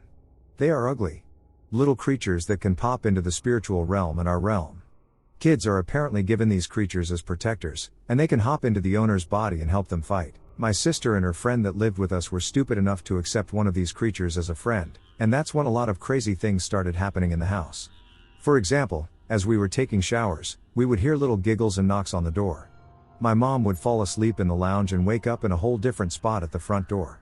There were lots of other things that happened that I can't remember because this was at least 13 years ago. We were eating dinner one night, and for some reason they loved coming out and tormenting us when it was a stormy night and raining heavily. Well, I happened to see one of its faces just peeking up from under the table looking at our food. I got a very quick glimpse of it. It had pale skin, a scar on its face going from top to bottom, and black hair that was very thin and horse-like. Immediately got up and screamed and threw the ashtray at it, but it disappeared. We left the house that night, and the next day all of our plates had no food on them. We had to go into town and find some Aboriginal men that knew how to get rid of these things through black magic. They came to the house and were doing all kinds of chants and rituals, and we even heard it in a bush nearby and one of the guys threw a rock at it, and it made a dull thumping sound as if it hit flesh. And that was the last we ever had any more paranormal experiences from them. When they were in our house before the men came, I experienced my fourth paranormal encounter. We all started sleeping together in the lounge room because we were too scared to sleep alone for obvious reasons. I was the only one awake, and I couldn't help but feel there was a presence in the house. I stayed up for maybe 4 hours looking around the room because I felt like it could pop up out of nowhere and I would easily see it. Well, it didn't show itself to me that night, but what it did do was start slamming the cupboard doors violently at least 6 times. I literally didn't hear any footsteps in the house that night, but it was just on the other side of the wall, slamming the cupboards really hard like it was angry, and that was the most frightening experience of my life because I was the only person experiencing this. It's true that your fear feeds evil entities because I was scared that night and was really focusing on it, giving it my energy. And it was really hard to go to sleep that night knowing that this thing had physical strength, but I did end up going to sleep that night out of pure exhaustion from staying up really late. All in all, these experiences have helped me build my faith in becoming a Christian man, because I know for sure that demons exist. Yesterday, I and 3 of my friends decided to go camping in the middle of the night. I know it's super random, but with all that going on in the world, we wanted to be in nature, and we just made our super stupid plan with huge hype under 1 hour and jumped into our car and drove outside of the city. We drove to a small town out of the city and left our car there since the woods or place that we could camp was not suitable for driving. It was super fun, we city boys carrying bags, tents, knives, food, etc. It really felt fun, and nobody was scared or cautious, even though we were walking in the middle of the night and far from civilization with the help of our smartphone flashlights. After some hours, we found a place that seemed mega cool, cute small lake and huge open area, so we settled and put our tents. 4 of us served in the army, we all had survival training, so we were pretty calm, and we were not thinking about anything that could go bad. After we found our spot, me and my one friend went away just to reconnoiter the area, while the other 2 stayed next to camp and gathered sticks and wood to light a fire. We were just chilling next to our fire and chatting, relaxing, and joking about how ducking unlucky we are as generation and time pass like that. Around 5 a.m. we decided to get in our tent to sleep so we can wake up around 11 or something and still use more daylight to do stuff. After 5 minutes we get in our tent, we hear a cat meowing like she is in trouble. Me and my wife have 2 cats of our own, and I grew up in a house that was full of those furry assholes, so I understand that some cat outside is in trouble or hungry. We just all looked at each other and were a bit surprised about how a cat can survive in a woods like that in the middle of nowhere. Maybe they can, I don't know if I grew up in a city, correct me if I'm wrong, but we got out of the tent to check where she was, and then we saw this black cat. Again, all of us are neither superstitious nor religious. We started to feel a bit weird, like, dude, it's a black cat, though. I had some sausages in my bag, so I got them out for her, and after 1 minute of PSPS session and throwing food in her direction, she suddenly disappeared. Again, I was thinking that it's woods and it's dark, so she can easily disappear. I did not think it was creepy and went back to the tent to sleep. After 10 or 15 minutes, one of my friends told us that something was out of the tent. First we thought either that were some wild dogs or our neighbor's black cat. We just opened the zipper of our tent a bit just to see what it was. It was a mother ducking huge ass blacker than night wild boar. Okay, this seems pretty normal. There can be those things at woods, but that thing was not normal. As we encountered/heard about those dangerous, ugly things before, we just sat in our tent, tried to be mega quiet, and just hoped that it wouldn't attack us. For those who don't know, those jerks are mega dangerous, strong, fast, and their skin is like Kevlar, so even if you are packing heat, most bullets won't do any harm unless you shoot them in their ugly faces. I was just sitting there scared shitless and whispering with my buddies, like, what the duck are we going to do if it decides to ram or tear our tent? We heard that cat meowing again. Suddenly everybody had that reaction, like, WTF. And both of those animals were just moving almost 1 meter close to our tent like they knew each other. I felt so strange and was telling my friends things like why the duck that thing doesn't do anything to that cat or why that cat is so comfortable meowing and going close to it. I don't know, maybe someone can explain this to me in some rational way, but for me, our night was so scary and weird, and I am still in shock of that. For about an hour without attacking us, both of them just walked in circles around our tent and made us scared shitless. I don't know if it was something paranormal or not, nothing made sense for us. Again, as I said, we were not so weirded out about first seeing the cat or its sudden disappearance, but that black huge wild thing and the black cat circling together in our tent make all of us scared. If anyone can give me an explanation, I would be so grateful. My brother and dad told me this story of their experience after they had gotten back from one of their snowmobiling trips.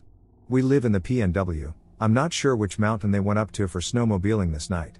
They were riding their snowmobiles down a road with fresh snow, and it hadn't snowed for a couple of hours. As they were riding, they ended up riding up on what appeared to be a perfectly built. A brightly lit campfire stood in the middle of the road, in the darkness, with no footprints leading out on either side of the fire, no car tracks, and no sign of any human presence. It was a picture-perfect campfire. Since it hadn't snowed in a while, there was no way snow could have covered any signs of people being around. They didn't stick around to find out though, as they were thoroughly creeped out and quickly continued on their way. They had no explanation for where the campfire had to have come from. I think about it frequently.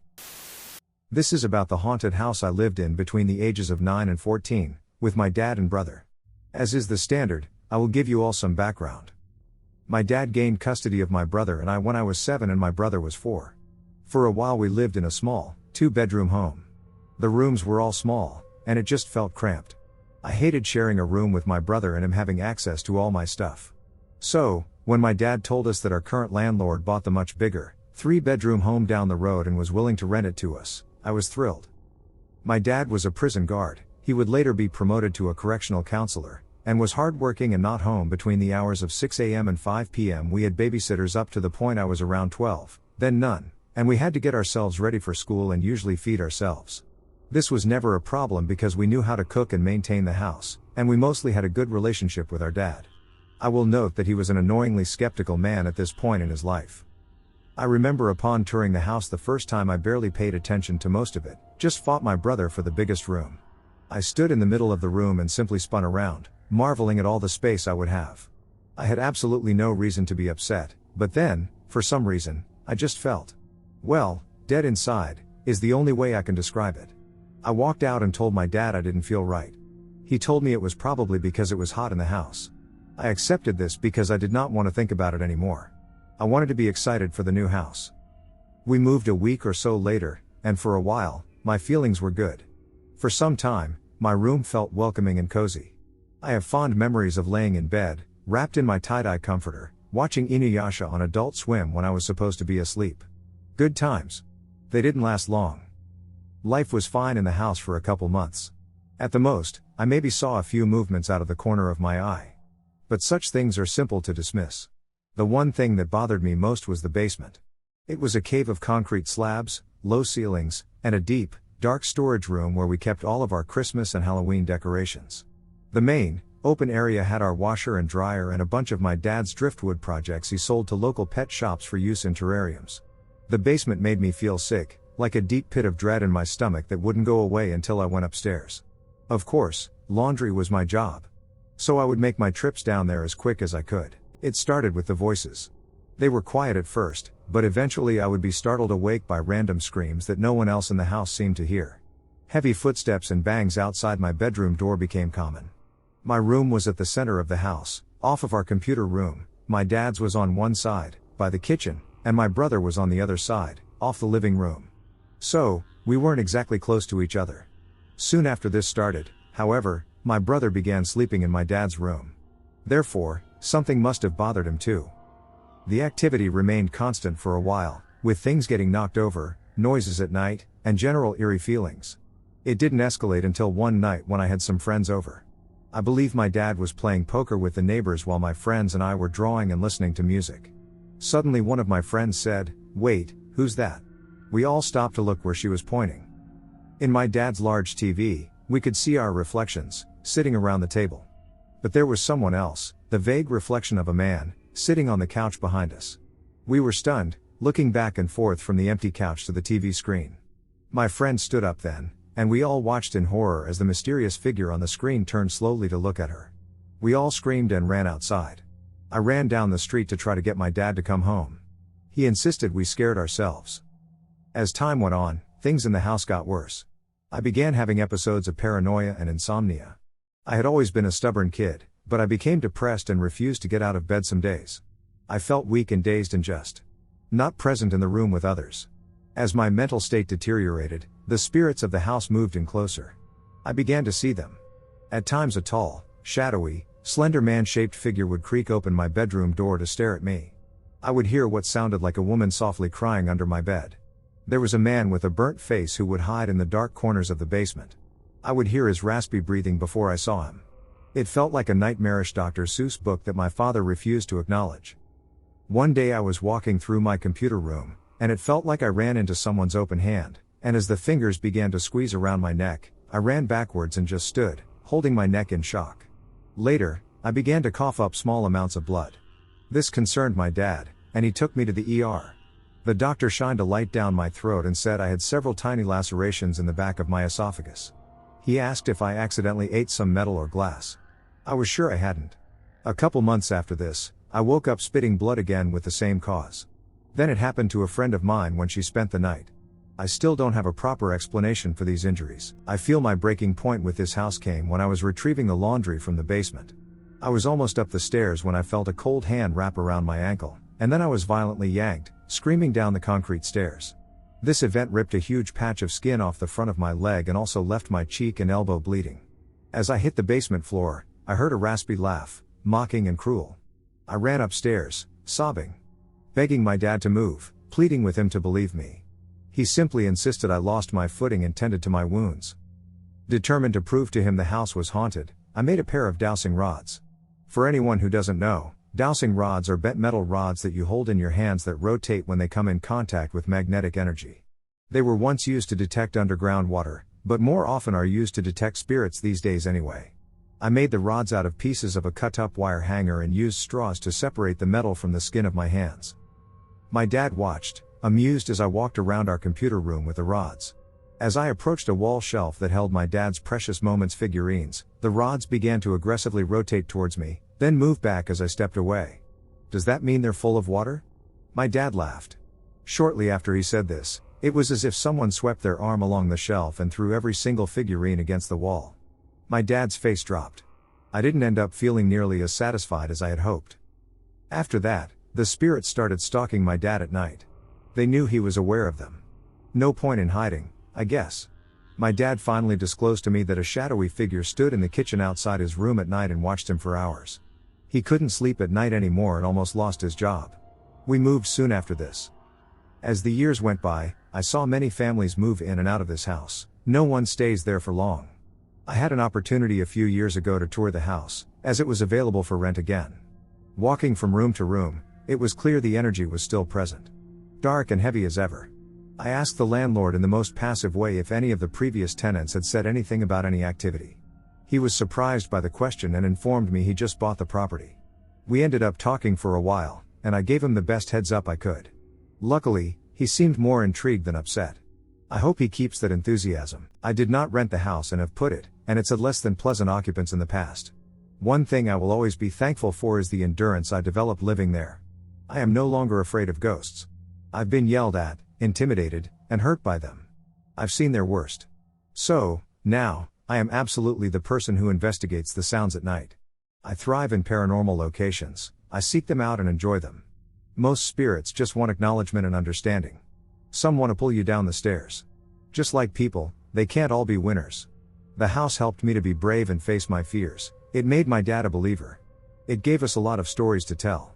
So, I guess, I'm grateful I had the experience, even if it was ultimately unpleasant. It helped mold me into the strange person I am today. I am looking for thoughts and hopefully some answers as to something I saw while living in my parents' house. One night I was on my bed with my black cat watching TV when I noticed him staring down the hallway. I decided to look in the same direction and saw a black cat walking down the hall, but the only black cat in the house was lying right beside me. When the black cat/mass and I made eye contact, the mass stopped, then it changed from the form of a cat into a triangular-shaped black mass and then made a sudden 90-degree turn straight into my mother's room, where she was also in bed watching television. My cat and I were calm the entire time, but when the shadow/mass went into my mother's room, I became worried and compelled to go in my mother's room and check on her. My mother said she had not seen anything and felt completely fine. While this experience has not been my only paranormal experience at that house, especially in my lifetime, it is an experience that has stuck with me and a moment in time that I will always see clearly. I tried looking into shadow creatures today online and got nowhere. The shadows described and depicted online are all of average height for a person, but the one I saw was the height of a medium-sized cat on all four paws. Even when the shadow/mass shifted from the cat form, it was still short. If it helps, the house I experienced this in is located beside wetlands and basically has a boat landing in the backyard for a major waterway. This happened the summer of 2014, I believe. We lived in Farmington, New Mexico, with my dad, mom, my boyfriend, and son all in one house. My mom gets a call from my grandma for her help out in Cove, Arizona, for a ceremony happening. It was a Friday, mom agrees and leaves that same day. I expected her to come home Sunday. She leaves, and that's that. Day goes on for us at home. Nighttime comes, we're all sleeping. I, in my bed, get woken up by my room light turning on. I get up, and I see my mom just staring at me, crying. She's crying like someone died. At one point I thought they saw someone die or they killed someone honestly. Her face was just unsettling. I jumped up, stood on my bed, and jumped over my sleeping boyfriend and landed right in front of her. As I'm trying to calm her down, I see one of her friends in the living room walking back and forth, making sure the door is locked, looking outside. I glance at the time, it's 3:30 a.m. He sees my mom and says, "Holy SHT. They're ducking real. Oh my god, they're ducking real." Both are kind of annoying at this point because no one has told me what happened or why she isn't with my grandma. Finally, my mom calmed down after I put Scott Pilgrim on the living room TV and started talking to her. She goes on to say, when she left that afternoon, she had called to see if her friend wanted to come along. He's down for it and jumps in. From there, my mom thinks, cool, I'll ask these guys too to see if they want to come too. Two more of her friends say yes, both of them are hanging out with each other, but that they gotta watch one of their brother's trailers until he gets off work. Which wouldn't be until 11 that same night. So my mom thinks, yeah, that's fine. We can leave early in the morning, so we'll just hang out with you guys tonight. They head over to the friend's place. Both my mom and her friend, and it's in the same town, Farmington, but there's a section of trailers called Wildflower, a pretty big place with lots of houses. A few months before this, my mom had gotten an SUV, so it was a big vehicle.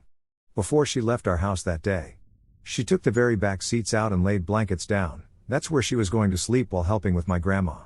Some ceremonies aren't at a house, so you would have to stay where it is. Think back to that night. It's evening when they get to her friends, and my mom parks her vehicle so goddamn close to the trailer. Haha, I mean, you could roll down the driver's side window, stick your hand out, and touch the outside of it. Inside, they just talk and hang out.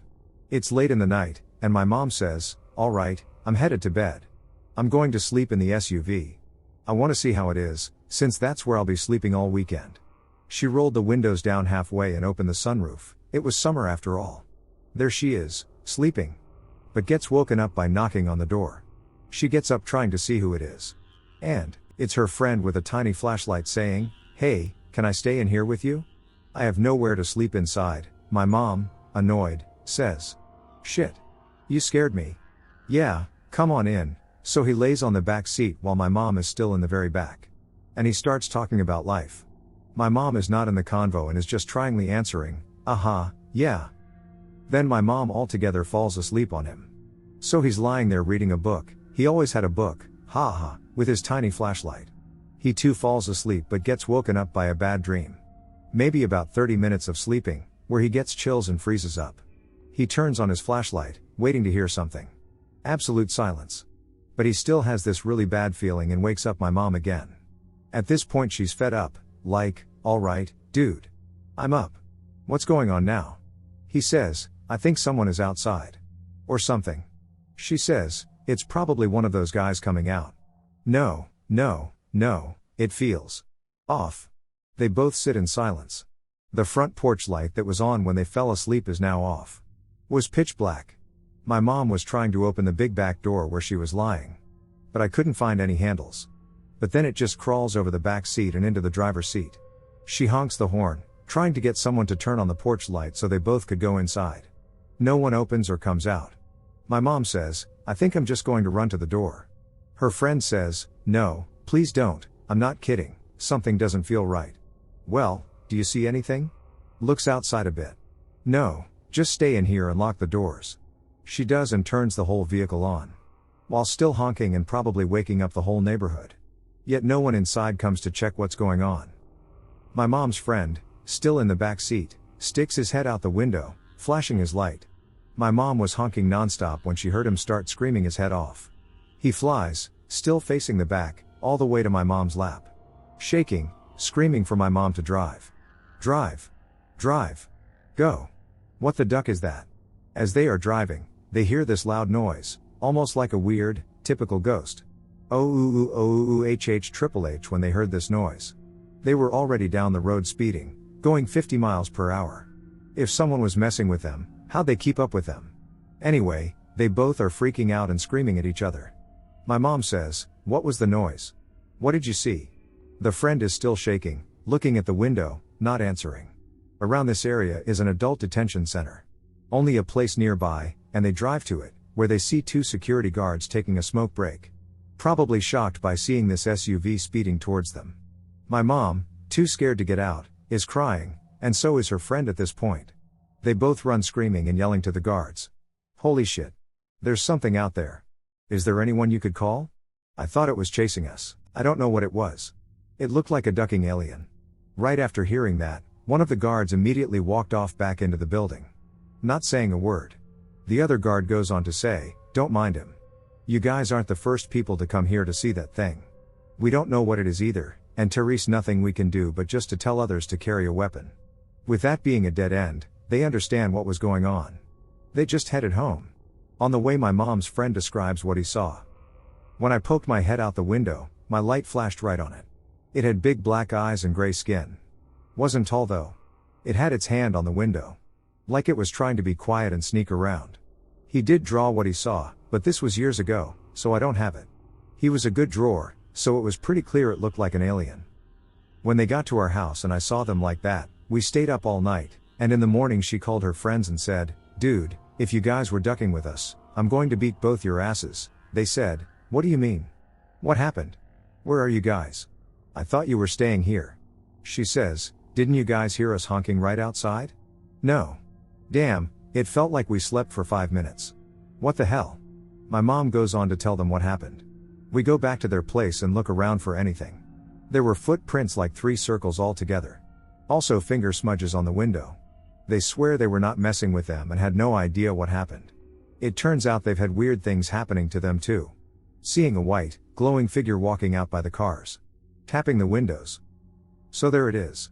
One of the things that has happened to my mom and friend that they both talked about over and over. My mom passed in 2017, and I can just hear her telling it like it was the first time. So, I experienced encounters with the shadow people regularly for a 4-year period in college. And not in my room, but out on the street. I worked nights at one of the libraries on campus, and it closed up at 12 or 1, depending on the day. I closed every night I worked, and after work I would usually head over to the local late-night food place, which was just a 5-minute walk from the library, before heading back to my dorm. Most nights I would walk to the food place and see these humanoid-shaped things that I always described as shadow people. They looked like silhouettes of people, so at first I just thought it was other students going for food, but then I started noticing weird things. The first was the fact that none of them ever seemed to be wearing backpacks or carrying books. Most of the people I saw walking around that time of night were students studying or working late. But I could explain that away as just being drunk people. Then there was the way they moved. Even in the dead of winter, they seemed like they were dancing. Their arms would glide above their heads, they looked like they were taking small jumps in the air, and they just moved very gracefully, even when trudging through a foot of snow. But the real weird thing was the fact that I never saw any details on them. Even when they walked under streetlights, they always looked like a silhouette. I could never catch up with them, they were always about 30 feet away. They never hurt me or scared me, but they were weird. And I only ever saw them on that stretch of road. Eventually I mentioned them to some of my friends, a few of whom remembered seeing something like that, but they had never paid attention. Not even a week later, everyone I told started paying attention and noticing them. We even went on walks together to see them. Once I had a couple of partners, we tried to meet them from multiple angles. This was during my senior year, and the music department had just built a big new addition on the other end of the street, complete with massive plate glass windows. You could see around the corner because of the way the plate glass was oriented. Try as we might, we never saw the damn things up close. We stationed people on the other side of the corner, and though we could both see the figures and each other in the glass, they would disappear once they turned the corner. I never got an explanation for them, and I could never come up with one myself. Alright, so for the last 6 months or so, I've had some troubling experiences with what I fully believe to be UFOs/ETs. ATM. I'm living in northeast Arizona in the White Mountains area, mainly Show Low and Alpine Oz. There was a famous account of Travis Walton's, my first name as well, abduction experience that inspired the movie Fire in the Sky in this same area years and years ago. Although I hope to God I don't find myself abducted, just seeing a craft freaked me out enough. I've always had an appetite for the strange and mysterious, the paranormal, the macabre, etc., but this wasn't my imagination. There's always been accounts of lights in the sky, orbs, and UFOs in this area of Oz, even back to the Native American local legends, and I've been visiting here since I was very young with my family. So I'll start back with what happened back in September. It was about 11 p.m., and I was finishing up making a fire pit in the backyard of the family cabin I'm currently staying in, which is surrounded by semi-dense forest. I have neighbors maybe a half mile down the road, but they were out for the night. So I'm about to head back inside, enjoying a cigarette underneath the illumination of some floodlights on the roof I had rigged up to light up where I was digging. The lights seemed to dim, almost faintly strobe, but like in pulses. I didn't think much of it, but the woods at night always put a healthy dose of unease in my gut. That's when I noticed what I thought was people with flashlights in the forest. I realized the bobbing light was rising much too high to be that, plus it was an orange hue. I watch it as it rises directly above me, high up in the sky, it seemed, and just stop. In a split second, it became much larger and zoomed off. Over the next 2 months, every few nights I'd see these orbs in the forest around my neighborhood. I asked locals and friends in town about it but didn't get acknowledged about it until an older guy who lived in town for 30 years told me his stories of them. Pretty much identical experiences. And starting the beginning of December to now, I've had glimpses of large silhouettes of crafts during twilight right after sundown. There's no mistaking them. They have the orbs attached to them, the same orange-colored bright lights. And I swear the last sighting I heard a hum, very hard to really identify as a sound, I'd how to explain, it has vibration to it. I just thought I'd share this experience with you guys. Are there any other resonance with ET/UFO encounters? This story comes from a friend of mine, which are words that normally sway one's legit-o-meter straight into the big red bullshit section, but I ask that you pull that arrow back. This tale started with the friend of a friend, but there was another witness to the events, and I tracked that person down to corroborate what happened. In doing so, I got more than I bargained for. We're headed west for this one, all the way to Alberta, to hear about the last ride of the night. According to the internets, West Edmonton Mall is the largest mall in all of North America. It's so large, in fact, that it has a whole goddamn amusement park in it. That amusement park is known for 3 things: being awesome for being inside a mall, and an accident in 1986 that led to a bunch of people biting the bullet after a roller coaster car derailed and smashed into a concrete post. Ha ha ha, yup. That went dark quick. My friend's friend, Alex, was at the mall earlier this year when he heard the amusement park figuratively calling to him. It was getting late and most stores were preparing for closing, but since there were pretty much no lineups at the amusement park, he figured he had enough time to go on a few rides. He bought tickets and got on every single attraction without delay, except for the time it took for the current ride to end and their few passengers to disembark. There came a call on the speakers announcing it was time for the final rides of the night. A few of the smaller attractions were already blacked out and their operators busy sweeping. Alex checked his tickets and saw he had just enough to get on the Mindbender, a medium-sized roller coaster that took up an entire section near the back of the park. He hurried there and arrived just as one of the employees was about to chain the entrance to the waiting line. "Wait," he yelled. The employee looked sour. He figured it was kind of like getting to a store a minute before closing. Technically, she couldn't turn him away, but she was justified in feeling a bit bitter about letting him through. He handed her the tickets, and she closed the gate behind him before moving on to her cleaning duties. Alex ran through the line to join up with the group getting on the last ride of the night, but as he arrived, he found he was alone. The ride operator looked at him nervously and mumbled something about the ride being closed. Alex replied he'd been let through, and what the operator said in response threw him for a loop. You don't want to get on the last ride of the night, not alone. He didn't want to be rude, but he'd already spent his tickets, and goddammit, he was getting on that roller coaster. He insisted. The operator insisted on going right back. Alex was getting a little heated by that point. What was the operator trying to achieve? If he wanted to go home, it'd be quicker to let him on. Finally, the operator relented and opened the metal gates to let him on. Alex sat at the very front, despite the operator warning him it was safer at the back. He rolled his eyes and thought to himself, man, what's this guy's problem? Alex sensed something was wrong almost as soon as the coaster began to inch its way up the steep incline.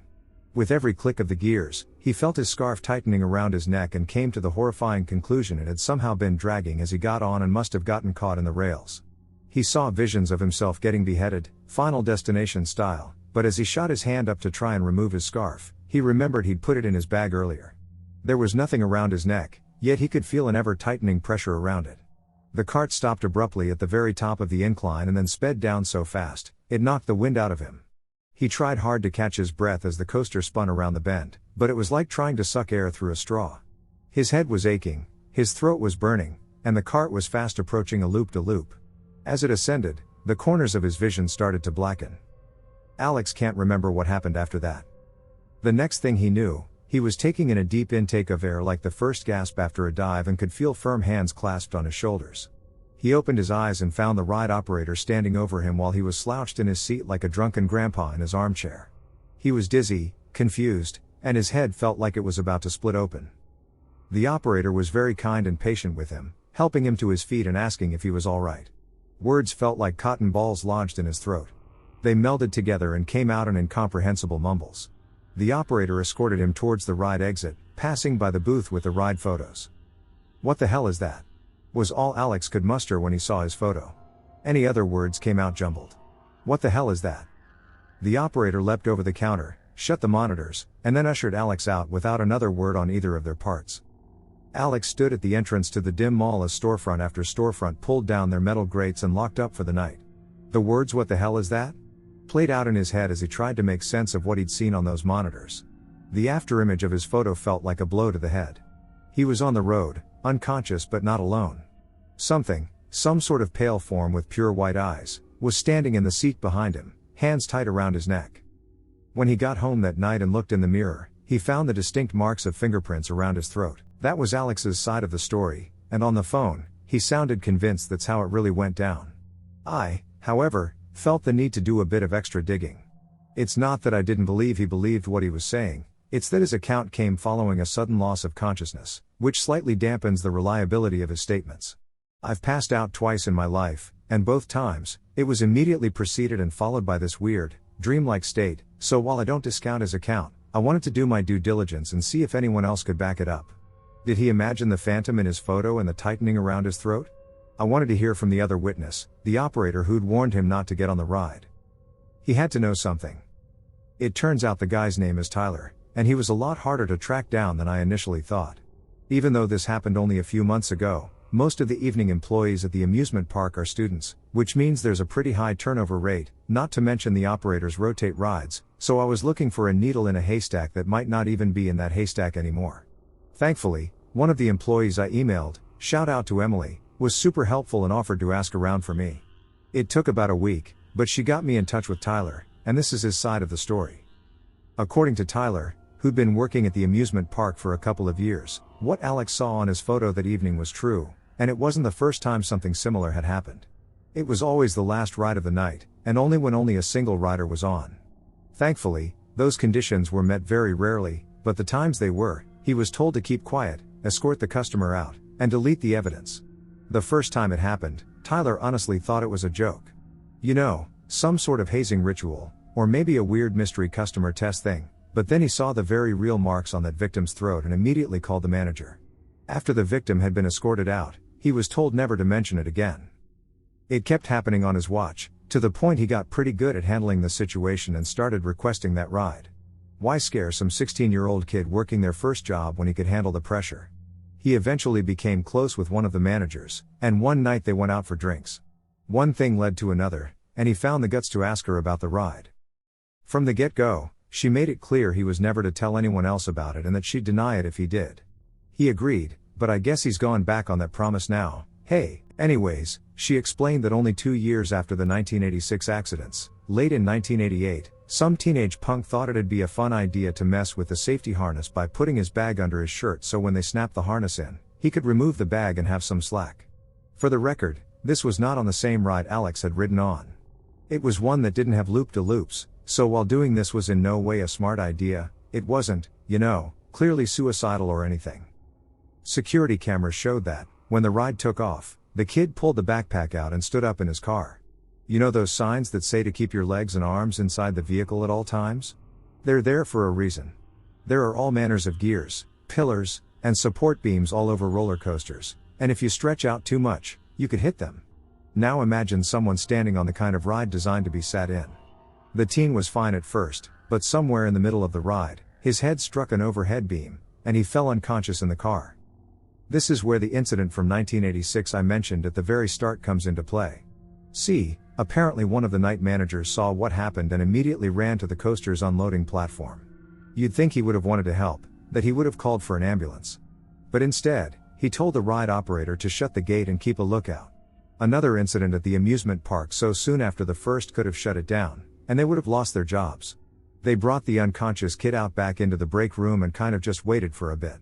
Thankfully, the kid regained consciousness not too long after, and they sent him packing with a big old bump to the nose. They didn't think about it until they saw on the news a few days later that that very same kid died of a blood clot in the brain. They knew if they'd just called an ambulance, he would have been okay. Tyler says the ghostly figure is that kid's vengeful spirit, trying to get back at the manager and ride operator who let him die. So guys, if you're ever in the West Edmonton Mall at night and you want to go on the roller coaster, just make sure you're not alone on the last ride of the night. When I was 8 or 9, I saw something weird on Christmas Eve. This was many, many years ago, but I still remember it like it was yesterday. I still believed in Santa Claus then, as a good amount of children do, and I had the usual anxiety and excitement for Santa to leave Christmas presents by the tree.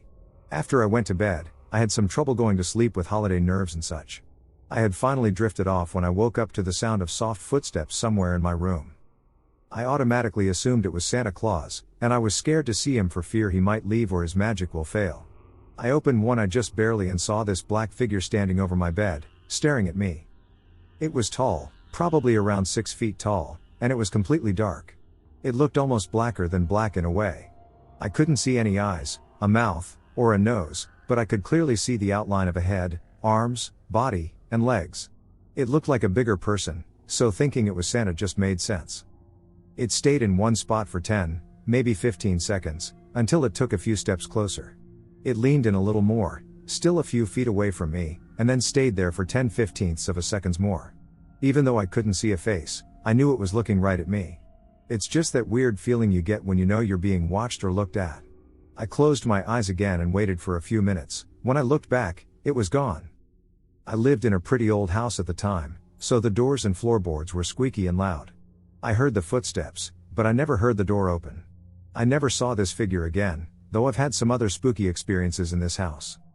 I asked my mom if she heard Santa when he came into my room last night, and she looked confused for a second, then she played along and just assumed I was lying. I know this wasn't a person, and I know this wasn't a dream. I also know that spirits/entities are often attracted to lots of excitement/energy, so Christmas would be a perfect time for a ghost to pass through. I'm from Southeast Asia, Indonesia to be exact. In Indonesia, especially in secluded areas or villages, old-time beliefs are still very much alive. By old-time beliefs, I mean things like shamans, black magic, possession, etc. These topics are extremely prevalent here. Heck, even the police sometimes rely on ghost possession to solve murder cases. There's a cold case that got reopened involving a girl named Vina who was murdered. Her spirit supposedly latched onto her best friend and told the police everything. Some Indonesians, especially the modern generation, laugh at this because, it's 2024, and the police still believe in that stuff? It's also pretty common here for people to visit witch doctors to get rich, find love, or stay young. In fact, I know more than 5 people who have visited a well-known witch doctor. Now onto the story. I met a girl named Leela in my freshman year of school. She's cheerful and nice, extremely sweet to me, and we eventually became best friends. We always sat together, told stories, went out on weekends, typical teenage stuff. Fast forward 3 years, and we're in our senior year together. We came up with a plan to have a sleepover at her house. Here's the thing, Leela's house is pretty far from school, in a village. It's not a primitive village, they have water, internet, phones, Wi-Fi, etc. but the travel time from the city, where I live and where our school is, to her place takes hours. We have to go through a long road surrounded by trees. But hey, it's our senior year, and this might be the last time we see each other before college, so why not? We agreed that I'd visit her on a Wednesday. I still remember the date, June 7, 2017. She clearly told me to come before Maghrib. If you don't know, Maghrib prayer is one of the 5 mandatory prayers in Islam, said after sunset. If I'm wrong, forgive me.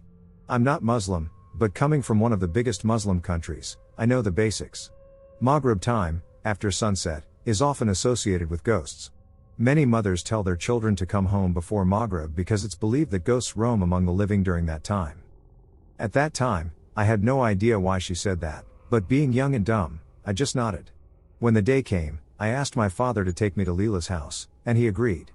But we hit a problem, we got stuck in traffic for so long, and we weren't even halfway there yet. To cut the story short, we finally reached the village entry, though it still needed a few more minutes to get to the actual village. At the entry, I remember there were 2 separate roads, the right road and the left road with this huge tree. To make it even creepier, it was already dark outside. There were no buildings or village houses nearby yet, and the only light source was from my car lights. The only sound was my car too. This tree I'm talking about, in Indonesia, we call it beringan, but in English, it's referred to as a banyan tree. If you want to see how big that tree is, I suggest you Google it. You'll understand what I mean when I say the tree is low-key scary, especially in the dark. In Indonesia, the banana tree is also associated with ghosts and paranormal activities, mainly because of its huge branches and all. Continuing with the story, we ended up choosing the left road because Leela had told me before that the way to her village is to take the left road, the one with the tree.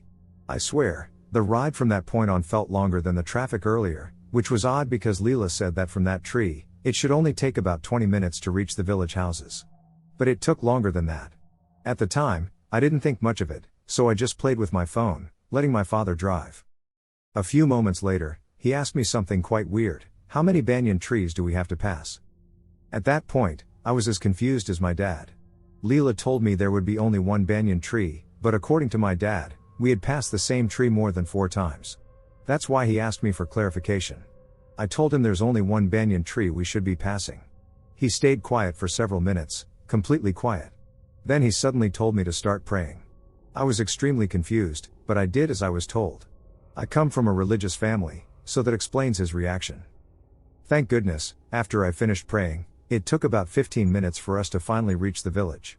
We started seeing the houses and all. To make this quick, I arrived in front of Leela's house and knocked on her door. When she opened it, she was very surprised to see me, but not in a good way. I could understand why. Remember when Leela said to come before Maghrib? Well, it was already past Maghrib. Heck, it was nighttime already. She let me in because she knew there was no way she would tell me to go back. Now, this is where the real horror starts. Hell, I can still feel the fear as I'm writing this.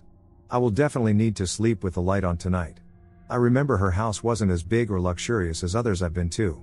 It was small but comforting, and it felt extremely warm inside. She showed me the bedroom and helped me put my stuff away, yada, yada. Finally, we decided to watch some TV. A little note: she was home alone that night, before I came, of course. After a while, she told me she'd go check the kitchen for some snacks. I nodded and sat there, switching channels on the TV. This is the part that sends chills down my spine. I will never forget that day. She took a very long time in the kitchen. I was wondering what was taking her so long. But after a few minutes, she came back, and I noticed something off about her. Her hair was a bit messier, and she looked different, paler? I don't know how to describe her expression. Anyway, she sat down next to me without saying anything and didn't bring any snacks as she promised. So I was like, where are the snacks? You promised to bring some. She looked at me and smiled while nodding her head in an odd manner before patting her stomach.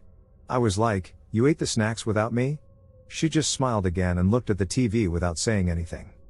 At that time, we were watching a quiz show where the winner gets to take home a lot of money. There was nothing funny happening, but Leela suddenly turned to me and laughed.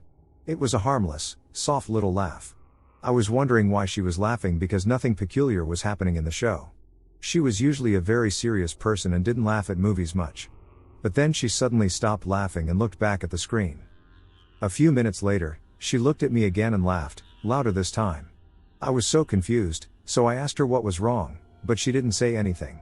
She kept laughing and looking at me, then back at the screen, then at me again, and finally at the TV.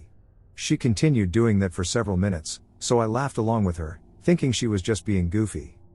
Then she got up from the sofa and stood in front of me, blocking my view of the TV. I gently pushed her away with my feet, asking her to move, but then, while still laughing, she did the wheel pose right in front of me, still facing me. I remember feeling weirded out and confused. I wasn't scared at that time because I didn't really believe in ghosts or possession. So I asked her why she was doing that, holding a nervous laugh myself. I really wanted to capture a video of her, but then she walked away to the kitchen, still in that position and laughing. The kitchen was dark, and from the living room, you couldn't see inside. The last thing I heard was her faded laughter before complete silence. I remember waiting there for 5 or 10 minutes before standing up to check on her. Suddenly, my phone rang in my pocket, so I picked it up. When I saw the name, I was even more puzzled because it said Leela was calling me. So I yelled out loud, asking her why she was calling me when I was right there, in the kitchen. She could have just come and told me. So I picked it up, and the voice on the other end was indeed Leela's. She asked if I could open the gate in front of her house to let her in since she was on her motorcycle and too lazy to get down. I asked her what she meant by that and how she got out so quickly. She sounded clueless and said she didn't understand what I was talking about. She just told me to open the gate since she was already close by. So I did. Still confused, I went out and opened the gate as Leela came in, holding bags of snacks. I told her the story about crawling to the kitchen and all that, and she told me a completely different story from her point of view. Let's rewind to the part where she went to the kitchen to grab us some snacks. According to my point of view, as you just read, I was switching channels while waiting for her to get back from the kitchen, right? But according to her, after she went to the kitchen and found no snacks, she decided to buy some from a nearby store. As she walked out of the kitchen, she saw me sitting on the sofa, staring blankly at the TV. When she asked what snacks I wanted and if I wanted to come along, I just stared at the TV and shook my head in silence. That's why she left alone to get some snacks. But I told her she never asked me that, and I never stared blankly at the TV. The first time I saw her was when she walked out and sat down. In the end, we checked the kitchen and found nothing, no sign of breaking in, nothing. To this day, we promise not to talk about it again. We remain friends to this day. To this day, I'm still asking myself, if the real Leela was the one who asked me to open the gate, then who was the one sitting with me for over an hour? My friends that had been told about this story said that it has something to do with the banyan tree and how maybe there is a ghost there, and it followed me all the way because I did come after Maghrib. And not listening to Leela's words at all. But I don't know.